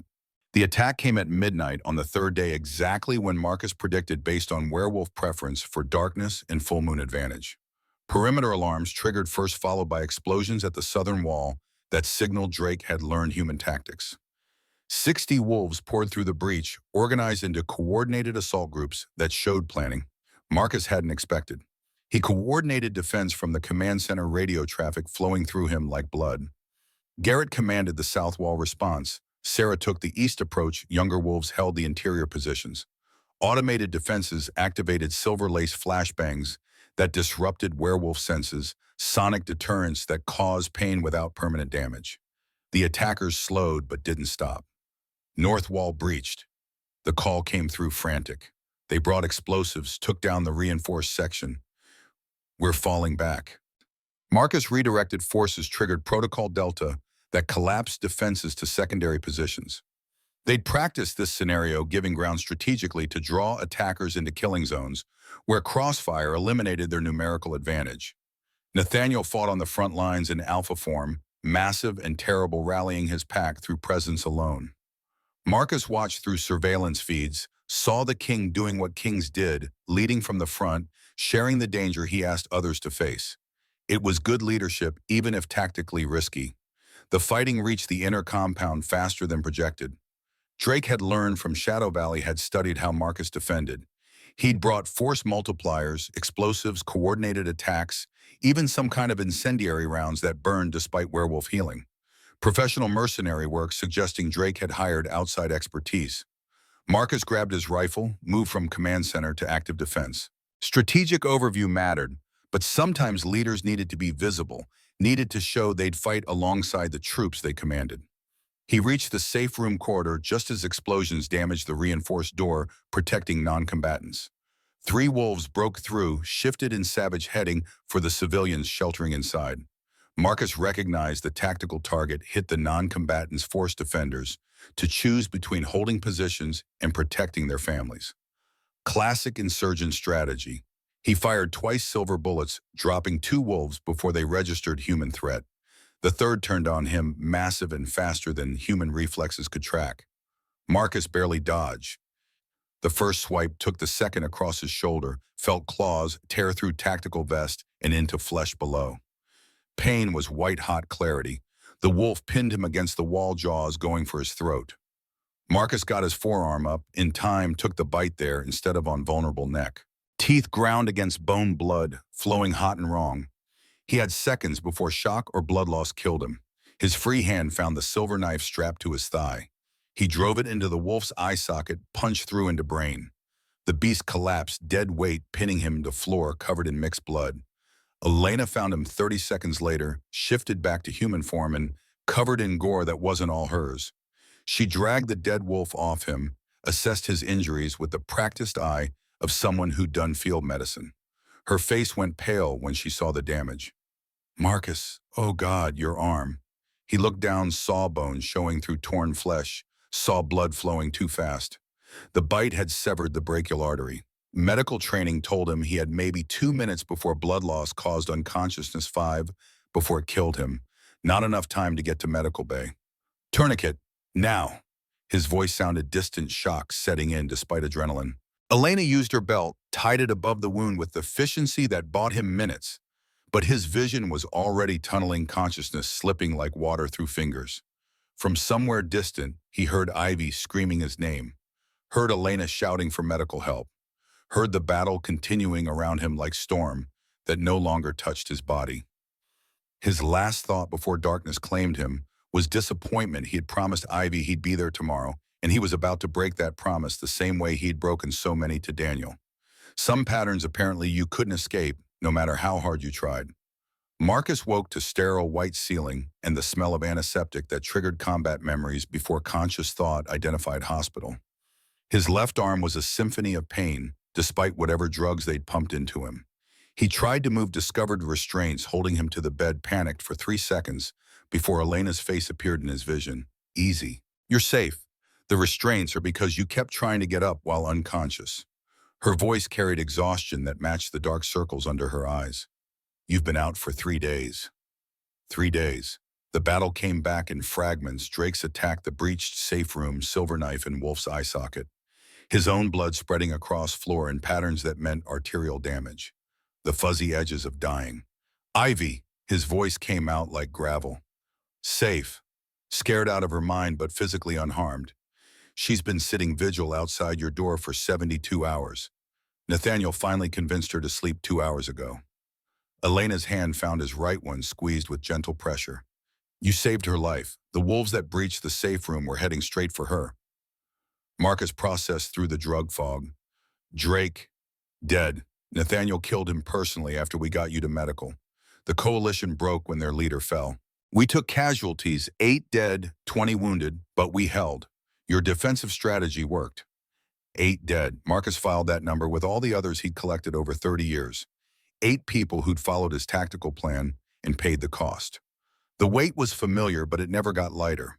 The werewolf healer, Dr. Elena, had called her Sarah, different from Sarah Mitchell. The tracker entered with the brisk efficiency of medical professionals everywhere. She checked vitals, examined the massive bandages, wrapping his left arm from shoulder to fingertips. You're lucky to be alive, Mr. Sullivan. The brachial artery was severed completely. Another 30 seconds and you'd have bled out. She adjusted IV fluids with practiced ease. Werewolf saliva has anticoagulant properties. Makes our bites particularly deadly to humans. Marcus looked at what he could see of his arm, noted the complete immobility. Permanent damage. Nerve damage is extensive. You'll regain maybe 60% functionality with physical therapy. Maybe.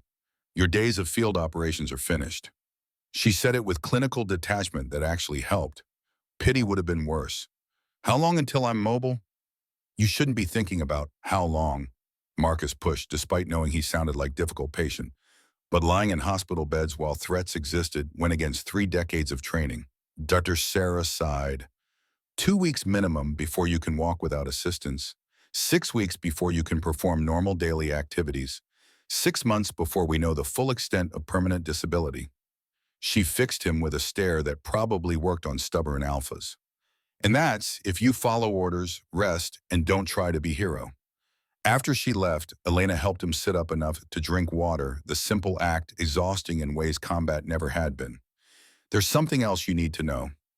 The Wolf Council heard about the battle, about how we used human military tactics, about your command authority over pack warriors. Marcus heard the concern under her carefully neutral tone. They have problem with that. Some council members see it as violation of pack law.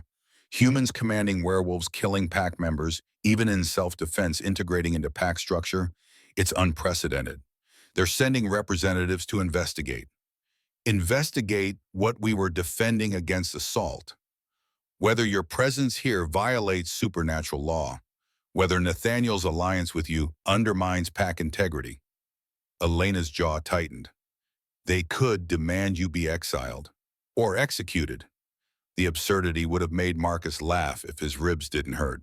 He'd survived 30 years of combat only to face execution for defending people who'd asked for his help.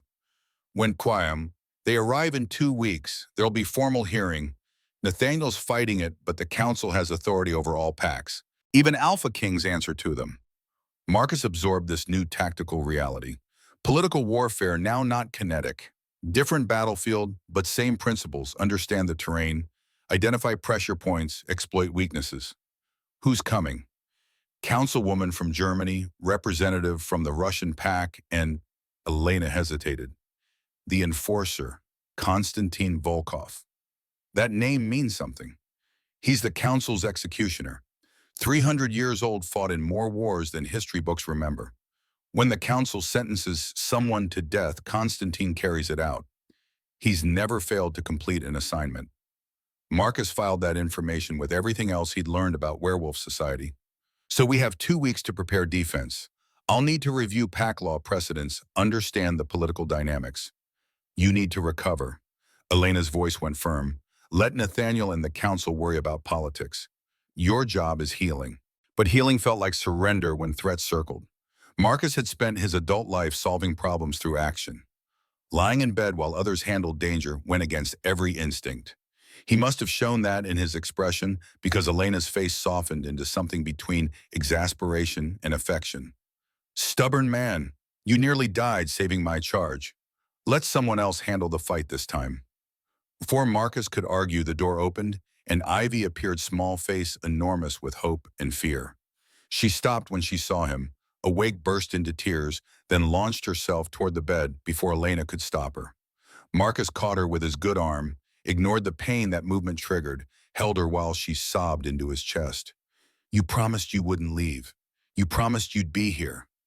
Accusations between sobs. I'm here. Still here. Takes more than wolf bite to kill an old seal. She pulled back enough to glare at him through tears. Don't joke. I heard Dr.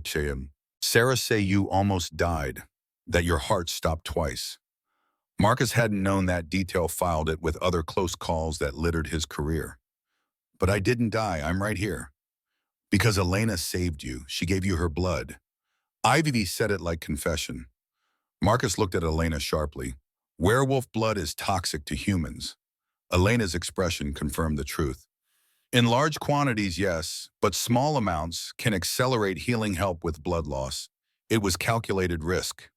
You could have killed me. You were dying anyway. I took the option that gave you chance. No apology in her voice, just pragmatic assessment. She'd gambled on his life and won. Nathaniel entered behind Ivy, his alpha presence subdued but still palpable. He looked older than he had before the battle, new lines carved around his eyes. Leadership cost, especially when people died under your command. Marcus recognized that burden intimately. Mr. Sullivan, I'm glad you're awake. We have much to discuss regarding the council. Marcus shifted Ivy to his good side, kept his arm around her. Elena briefed me. 2 weeks until they arrive. Yes, and they're not coming to investigate. They're coming to judge. The decision's already made. Several council members want you exiled or dead as message to other packs. They see our alliance as weakness that must be corrected. What's the play? Nathaniel moved closer, lowered his voice, though pack members outside would hear regardless. There's an old tradition, blood adoption. It makes non-wolves into pack family, gives them legal protection under pack law. Marcus had heard Elena mention this before in passing. How does it work? Ritual bonding with Alpha's blood. It creates spiritual connection that the council has to recognize. If you're formally adopted into Blackwood Pack, they can't execute you without challenging my authority as Alpha. Nathaniel paused. But it requires pack acceptance. Majority vote. And it's permanent once bonded, you're pack for life. No going back to being fully human. What does that mean practically? Elena answered. You'll feel pack emotions faintly. Sense when pack members are in danger or distress. It's not telepathy, just awareness. And your scent changes, you'll smell like Blackwood pack to other werewolves. Mark you as belonging. Belonging. Marcus turned the word over, examining it from angles. He'd belonged to the Navy to SEAL Team 6, to squad brothers who died in deserts and jungles. But family belonging was different territory. Sarah had accused him once of loving the service more than her and Daniel, and she'd been right. Could he belong to Pack without repeating those mistakes? Ivy's small hand squeezed his. I want you to be Pack. Want you to be my family for real. The simple honesty in her voice made decision easier.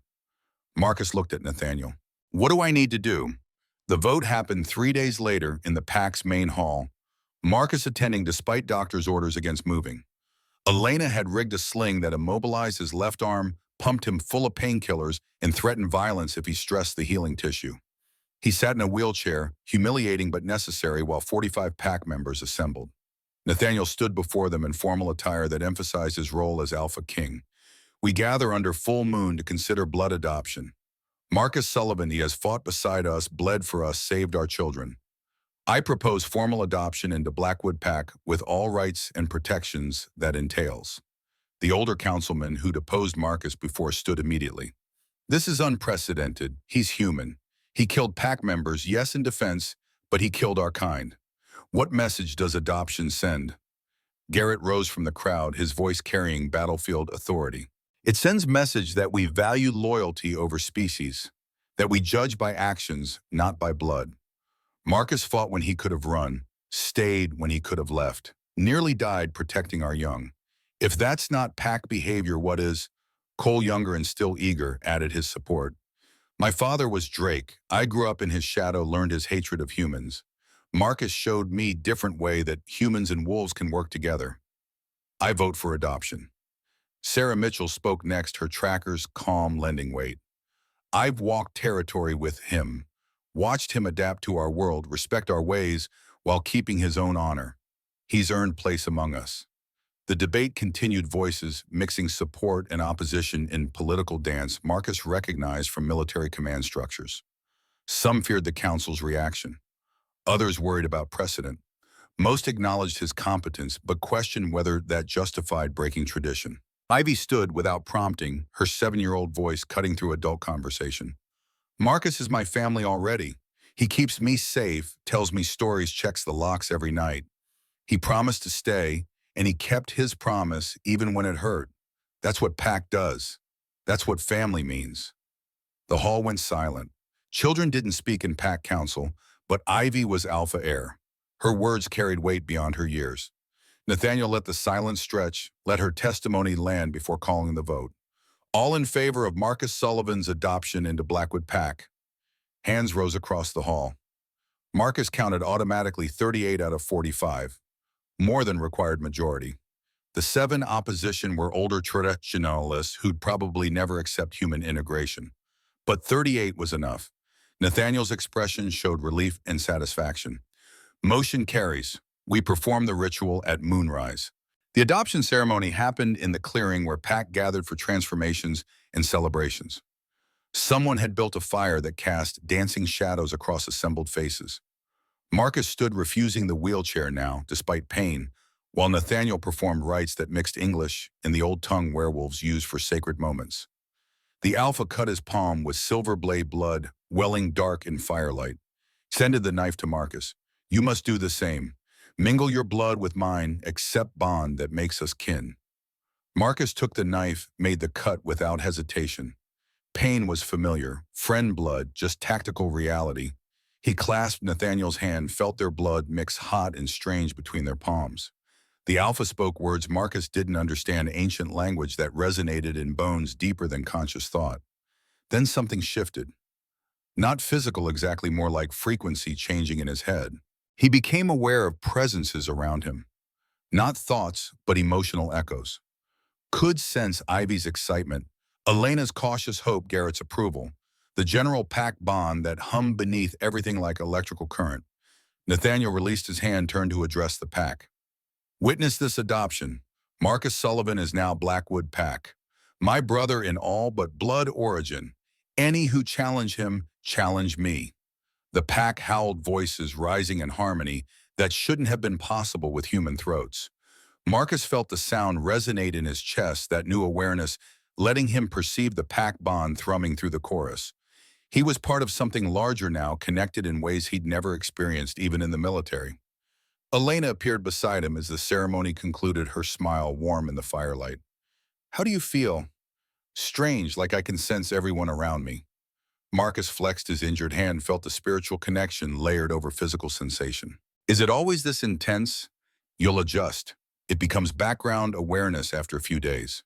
She guided him away from the fire toward quieter ground.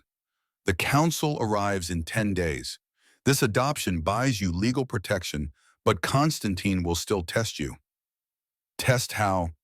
He's called the enforcer for a reason. He judges whether people are worthy of protection, they claim. He'll challenge you physically, intellectually, morally. If you fail his assessment, he'll recommend execution despite the adoption. Marcus absorbed that detail. So we bought time, not safety. Exactly. But it's more than we had before. The next morning brought surprise visitor. Marcus was doing physical therapy, painful exercises to rebuild nerve function in his left arm when the gate guard called. Daniel was back, and he'd brought someone with him. Marcus met them in the courtyard, his son looking less hostile than before but no more comfortable. The woman beside Daniel was late 20s, dark hair and intelligent eyes, dressed in casual clothes that suggested she'd driven straight from Seattle.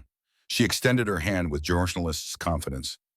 Mr. Sullivan, I'm Sophia Chen, Daniel's fiancée. He's told me about you. Fiancé. Daniel had upgraded the relationship from girlfriend without mentioning it. Marcus shook her hand carefully, mindful of his limited mobility. He has. That's surprising. I encouraged him to visit after he came back last time. He seemed unsettled, like he'd left things unfinished. Sophia glanced at Daniel with affection that suggested healthy relationship. I'm a journalist. I've learned that family complications don't resolve themselves. They require active work. Daniel shifted uncomfortably. Sophia wanted to meet you, said it was important before we set a wedding date. His tone suggested this wasn't entirely his idea, but he'd agreed anyway. Marcus gestured toward the building. Come inside. I'll introduce you to Elena and Ivy, show you around. He paused. Fair warning, this place isn't normal. If Daniel told you about werewolves, he wasn't exaggerating. Sophia's eyes lit with professional interest. He did. I didn't entirely believe him until I saw those guards. The way they move isn't quite human. They spent the afternoon in careful conversation, Marcus answering Sophia's questions about his work here, while Daniel watched with expression that cycled between skepticism and grudging interest. Ivy bonded with Sophia immediately, showing off her drawings and talking about Marcus's stories. Elena charmed them both with hospitality and diplomatic skill. After Ivy left to play, Daniel spoke directly for first time. You're different here. More present, more engaged. He struggled with the words. The way you are with Ivy, that's who I needed when I was her age. Marcus couldn't deny it. I know. I'm sorry I couldn't be that for you then. Why now? Daniel's voice carried genuine confusion rather than anger. What makes her different? The question deserved honest answer. Marcus thought carefully before responding. Nothing makes her different. She needed help, and I was capable of providing it. Simple as that. But maybe, he paused, looking for truth. Maybe watching her heal from trauma showed me what I missed with you. Made me face what I'd failed to do. So she's your redemption project. Daniel's tone went sharp. No, she's a child who needed protection and consistency. I gave her what I had to offer. But being here, seeing what she needed, made me realize I could have done the same for you if I'd prioritized differently. That's not her fault or yours, it's mine. Sophia spoke up, her voice gentle but firm. Daniel, your father, is telling you he was wrong, that he sees it now. Isn't that what you wanted to hear?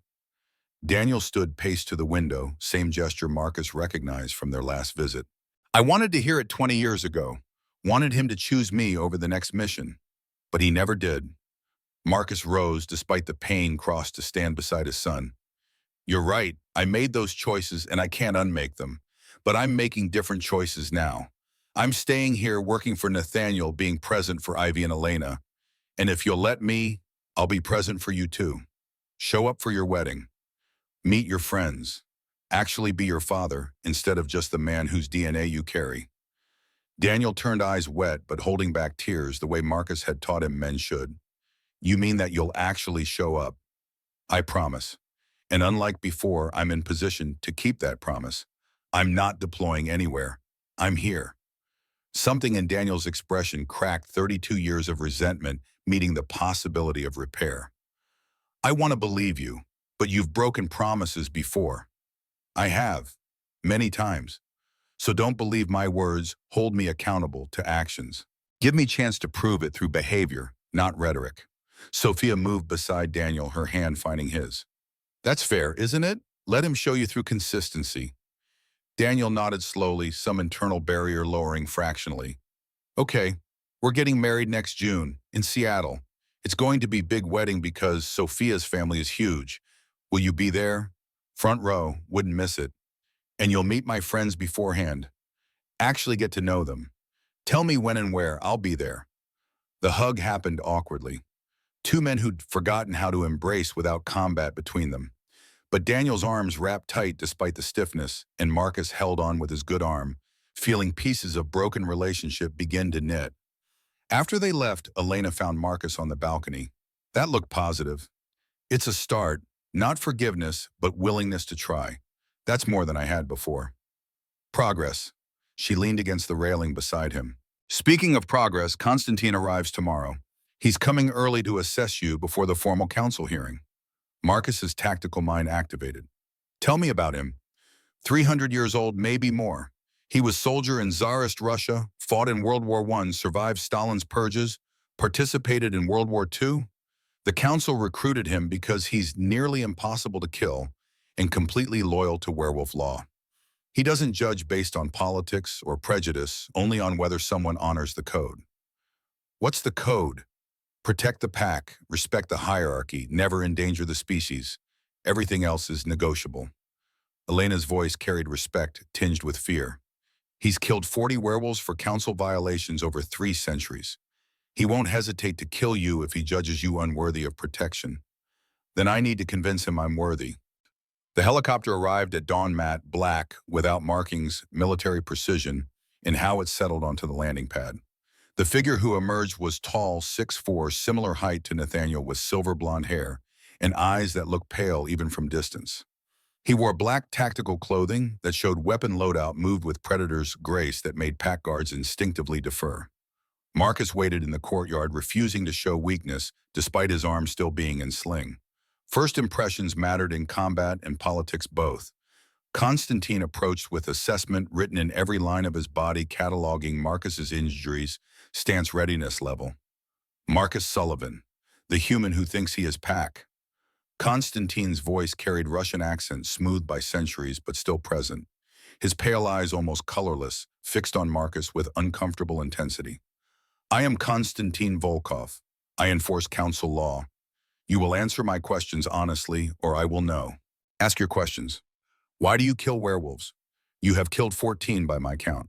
Victor's guards, Drake's soldiers, others during battles. Why, Mom? Marcus met the ancient werewolf's gaze without flinching. Because they were trying to kill me or people I was protecting. Self-defense and defense of others. No other reason. You feel no guilt for these deaths. I feel appropriate way, but guilt would be inappropriate. They chose violence. I responded with necessary force. That's not murder. That's survival. Constantine's expression didn't change, but something flickered in those pale eyes. You truly believe you belong to pack. I belong to people I've sworn to protect. Pack is just word for that commitment. Whether I'm human or werewolf doesn't change the obligation. Show me what makes you worthy. Constantine's tone shifted to command. Spar with me. Prove your capability. Marcus glanced at his immobilized arm. I'm recovering from arterial damage and nerve trauma. Not exactly fair fight. I did not say fight would be fair. I said show me your worth. Constantine moved to combat stance, not aggressive, but ready. You have survived 300 meters. Survive 3 minutes against me now. Elena stepped forward. He's injured. This isn't. Constantine's gaze silenced her. Life is not fair. Enemies do not wait for convenient healing. If he cannot prove strength now, he is liability to pack. Better to eliminate liability than let it fester. Marcus understood the test wasn't about winning, it was about not quitting. He'd sparred injured before knew how to compensate. He dropped into defensive stance, keeping his injured side protected weight balanced on balls of his feet despite the pain that movement triggered. Constantine attacked without warning, moving faster than Marcus could fully track. But SEAL training had prepared him for opponents with superior speed. You didn't try to match them, you anticipated and countered. He deflected the first strike, absorbed the second on his forearm, used Constantine's momentum against him to create distance. The ancient werewolf pressed advantage strikes coming in combinations that would have overwhelmed normal human. Marcus gave ground, strategically used pillars in the courtyard for cover, forced Constantine to adjust angles. 2 minutes passed with Marcus avoiding catastrophic hits, landing no offensive strikes, but staying mobile, staying conscious. Constantine broke his shield arm guard with a strike that would have shattered human bone if the werewolf had used full force. Marcus's injured arm exploded with pain, sling tearing free. He dropped to one knee, vision graying at the edges. Stay down, submission is acceptable. Constantine's voice carried no mockery, just assessment. Marcus pushed back to his feet using working arm, centering his stance despite pain screaming through every nerve. 30 seconds left. I can do 30 more seconds. The timer they'd set hit 3 minutes. Constantine stepped back, nodded once. You survive. Most importantly, you choose to stand when staying down would be easier. That is warrior spirit. Species is irrelevant. Daughter Sarah materialized, immediately examining Marcus's re-injured arm with expression that promised lengthy scolding later. Constantine watched the medical assessment with interest that suggested professional curiosity. Your healer uses werewolf medicine on human patient. Unusual but effective. He turned to Nathaniel, who'd observed the sparring from the building entrance. Your pack breaks many traditions, Alpha Nathaniel. Human security chief. Werewolf blood shared with human. Blood adoption across species lines. The council will scrutinize these choices. Nathaniel moved to stand beside Marcus, his alpha presence supportive rather than challenging. I make choices that protect my pack and honor our values. If council disagrees, they can challenge my leadership formally. Perhaps they will. Constantine's pale eyes studied them both. The hearing begins in 3 days. Prepare your arguments. I will prepare my assessment. He paused before leaving. Marcus Sullivan, you have earned my professional respect. Whether that translates to council protection remains to be determined. After the ancient enforcer departed, Elena helped Marcus to medical bay, where Dr. Sarah reset his arm with motions that communicated disapproval through physical therapy. You tore half the healing I've accomplished. Sparring while recovering from arterial damage is suicide attempt, not courage. It was necessary. Marcus gritted teeth against the pain of manipulation. Constantine needed to see I wouldn't quit. Showing weakness would have been worse than re-injury. Masculine stubbornness will kill you someday. But her hands were gentle despite her words, wrapping new bandages with care. Ivy appeared in the doorway, small face concerned. Did the scary man hurt you? Marcus managed smile through pain management breathing. He tested me. I passed. That's what matters. She climbed onto the medical bed beside him, careful of his injured arm. You're always getting hurt protecting people. Maybe you should let someone else get hurt sometimes. The child's logic was flawed but came from love. Marcus pulled her close with his good arm. That's not how it works, kiddo. People like me, soldiers, protectors, we put ourselves between danger and the people who need defending. That's the job. It's a stupid job if it means you keep bleeding. Maybe, but it's my job and I'm good at it. Elena joined them, her expression mixing exasperation and affection. You're both impossible. Marcus for refusing to stay down, Ivy for loving him despite his self-destructive tendencies. The council hearing convened in the main hall transformed into courtroom, with 12 high-backed chairs arranged in semicircle. The council members filed in wearing formal attire that mixed modern clothing with traditional elements, ceremonial furs, ancient jewelry, marks of authority earned over centuries. Marcus recognized the German councilwoman from Elena's description, spotted the Russian representative by his bearing, identified others by the national symbols they wore. Konstantin took position beside the council standing, rather than sitting his role as enforcer, giving him observer status. His pale eyes tracked every movement in the hall. The council leader, elderly woman from Kenya, with silver hair and eyes that had seen empires rise and fall, called the session to order. We convened to address irregularities in the Blackwood Pact, specifically employing human in military capacity, granting said human command authority over werewolves, and performing blood adoption across species lines. Her gaze fixed on Marcus with weight of judicial scrutiny. Marcus Sullivan, you stand accused of violating supernatural law. How do you answer? Marcus rose from his seat, Elena having coached him on council protocol. I acted in defense of PAC members under assault. Every action I took was to protect lives and territory. If that violates your law needs examination. The Russian councilman surged forward. Insolent, you dare question council authority. I dare speak truth. You write laws to protect the PACs. I protected a PAC. Seems aligned to me.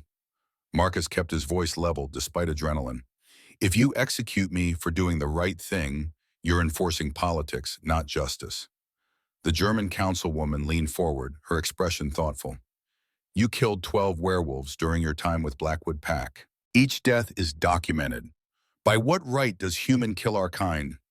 By right of self-defense and defense of others. Each death was combat situation where the alternative was letting them kill pack members.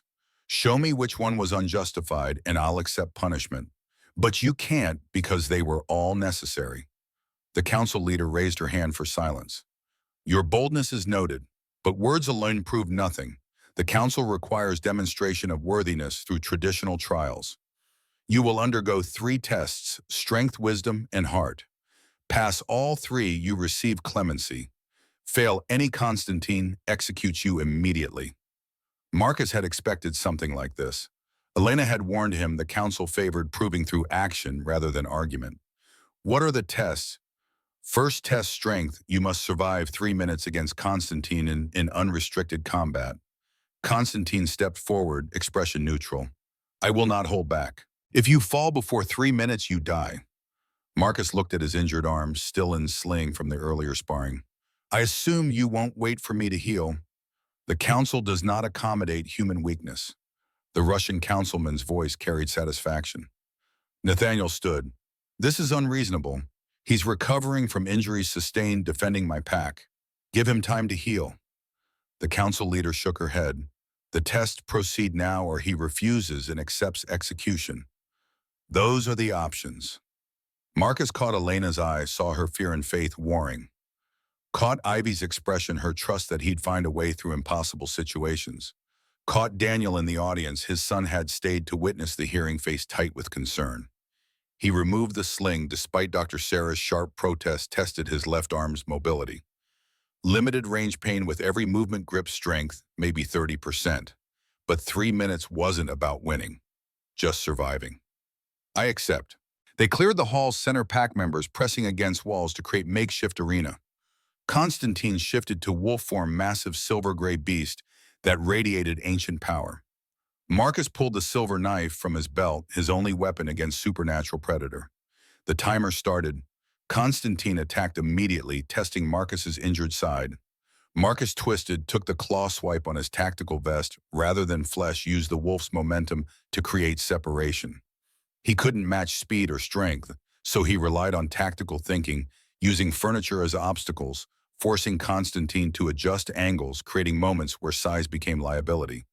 1 minute passed. Marcus was already breathing hard, pain from his arms spreading through shoulder and chest. Konstantin's next rush took him by surprise, jaws closing on his left forearm, the injured one with pressure that made bone grind. Marcus screamed, drove his knife into the wolf's shoulder, silver burning through fur. Konstantin released, bounded back, respect in those pale wolf eyes. They circled Marcus, cradling his re-injured arm, blood seeping through the bandages. 2 minutes, just 60 more seconds. The wolf attacked from his blind spot, took him down, massive weight pinning him to floor. Jaws descended toward his throat. Marcus got his forearm up in time, taking the bite there instead of on vulnerable neck. Teeth ground bone, agony whiting out thought. But he could see the timer from floor position. 40 seconds. He endured, refused to tap out, let Constantine's jaws crush his arm, because the alternative was dying right now instead of in 40 seconds. Maybe pain would trigger shock unconsciousness, merciful oblivion. The timer hit 3 minutes. Constantine released immediately, shifted back to human form blood, Marcus's blood covering his mouth. You survive. More importantly, you endure what most could not. Pain tolerance and refusal to quit are worthy of respect. Sarah descended with fury written across her face, injecting Marcus with something that dulled pain's edges. If you weren't already injured, I'd break your other arm myself for sheer stupidity. The German councilwoman stood. Strength test passed, but barely. You have minutes to prepare for wisdom test. Marcus struggled to sitting position, his left arm now completely useless. What's the test? Solve this dilemma. 2 packs dispute territory. Pack Greybark has occupied the land for 5 generations. Pack Ironwood is larger, stronger, claims they need the resources. Both have legitimate claims under our law. How do you judge Marcus's mind working through pain fog, applying tactical thinking to political problem? What do they use the territory for? Both hunt there, both claim ancestral connection. Then divide it temporally, not spatially. Greybark hunts dawn and dusk when game is most active. They've hunted their longest, they get prime times. Ironwood hunts midday and night when their larger numbers can cover more ground. Both get access, neither is displaced. Ancestral connections are honored through time rather than space. The council members exchanged glances. The Kenyan leader spoke. Creative solution, but it requires cooperation. What if they refuse to share? Then they're not fighting over territory, they're fighting over pride. And pride isn't worth bloodshed. Force them to choose compromise or lose the territory entirely to neutral pack, who will share it properly. Give them incentive to cooperate. The Russian councilman frowned but couldn't argue with the logic. The German councilwoman nodded slowly. Wisdom test passed. You think laterally find solutions we might miss. That is valuable. She paused. Final test hard. This is most critical. The council leader stood, her voice carrying grave authority. You must choose. The council will pardon you and grant full protection. But we will exile Alpha Nathaniel for breaking our laws by hiring you. He loses his position, his pack, everything he's built. Gasps echoed through the hall. Nathaniel moved forward. You cannot, or, the council leader continued, we execute you immediately, and Nathaniel remains Alpha with full authority. Choose. Impossible choice. Marcus looked at Nathaniel, saw the Alpha's face cycle through horror and resignation. Looked at Elena, her hand covering her mouth. Looked at Ivy, tears streaming down her small face. Looked at Daniel, his son frozen in the audience. Every tactical instinct screamed to find the third option, the way out that preserved everyone. But sometimes tactics failed. Sometimes the only choices were bad and worse. Execute me. His voice came clear despite the pain. Nathaniel's a good Alpha. His pack needs him. I'm just one man. My life isn't worth his position. Nathaniel stepped forward. Marcus, no, I won't allow. It's not your choice. It's mine. Marcus turned to the council. Do what you want to me, but Nathaniel stays Alpha. Ivy keeps her father. Pack keeps its leader. That's what matters. Ivy's sobs were audible now. Elena holding her back from running to Marcus. Daniel stood, his expression showing something Marcus had never seen before, respect mixed with anguish. His son understood sacrifice intellectually, but was watching it happen to his father in real time. The council leader's expression shifted into something that might have been satisfaction. Marcus Sullivan, you have passed the heart test. Marcus blinked, confused through pain and resignation. But I chose execution. Yes, without hesitation. You valued pack over self. You sacrificed personal survival for collective good. That is heart, the willingness to put pack needs before individual preservation. She stood, addressed the full assembly. The tests were never about capability or cleverness. They were about character. Does human possess the values that define pack? The answer is clear. Constantine moved to stand beside Marcus, extended his hand. You are first human in 200 years to pass all 3 trials. You have my respect, Guardian. The council leader continued. Therefore, the Wolf Council declares Marcus Sullivan is recognized as Blackwood Pack member with full rights and protections. Any who challenge him challenge the council itself. The hall erupted. Nathaniel pulled Marcus into an embrace that made his injuries scream, but he didn't care. Elena kissed him with intensity that promised later conversations. Ivy attached herself to his legs, crying happy tears now. Daniel worked through the crowd, grabbed his father's good hand, held on like drowning man finding shore. You were going to die for them. Daniel's voice broke. You were actually going to let them execute you. They needed Nathaniel more than they needed me. Marcus squeezed his son's hand. Sometimes that's how it works. You sacrifice for people who matter more than you do. You matter. Daniel's eyes were wet. To me, to Ivy, to Elena, you matter, Dad. The words landed with weight. Marcus hadn't earned grace he didn't deserve. But he accepted them anyway. Let them begin rebuilding what 3 decades had destroyed. 5 years passed like water flowing around the stones, reshaping everything, gradually, inevitably, until the landscape became unrecognizable from where it started. Marcus stood in the same courtyard where he'd first met Ivy, but she was 12 now, confident and training to be alpha heir. His left arm had regained 70% function through relentless therapy, better than predicted, but still limited. He walked with slight limp from nerve damage, carried scars that mapped his service to the strange family he had found. Daniel visited quarterly, bringing Sophia, his wife, now married in ceremony, where Marcus had stood front row exactly as promised. They were expecting their first child, a daughter they'd already named Sarah. Marcus would be grandfather chance to get right what he'd failed as father. Elena sat beside him on the bench, silver threading through her dark hair, lines around her eyes that marked 5 years of leadership and love. They'd married 2 years ago in quiet ceremony that felt right for 2 people who'd spent too many years alone. She still ran the household. He still managed security. But nights belonged to them, mornings to coffee and conversation, evenings to family dinners with Ivy and whoever else showed up. Ivy appeared from the training grounds, white wolf form racing toward them before shifting back to human mid-stride. She'd mastered her abilities, could shift faster than most adult werewolves. But she still checked locks.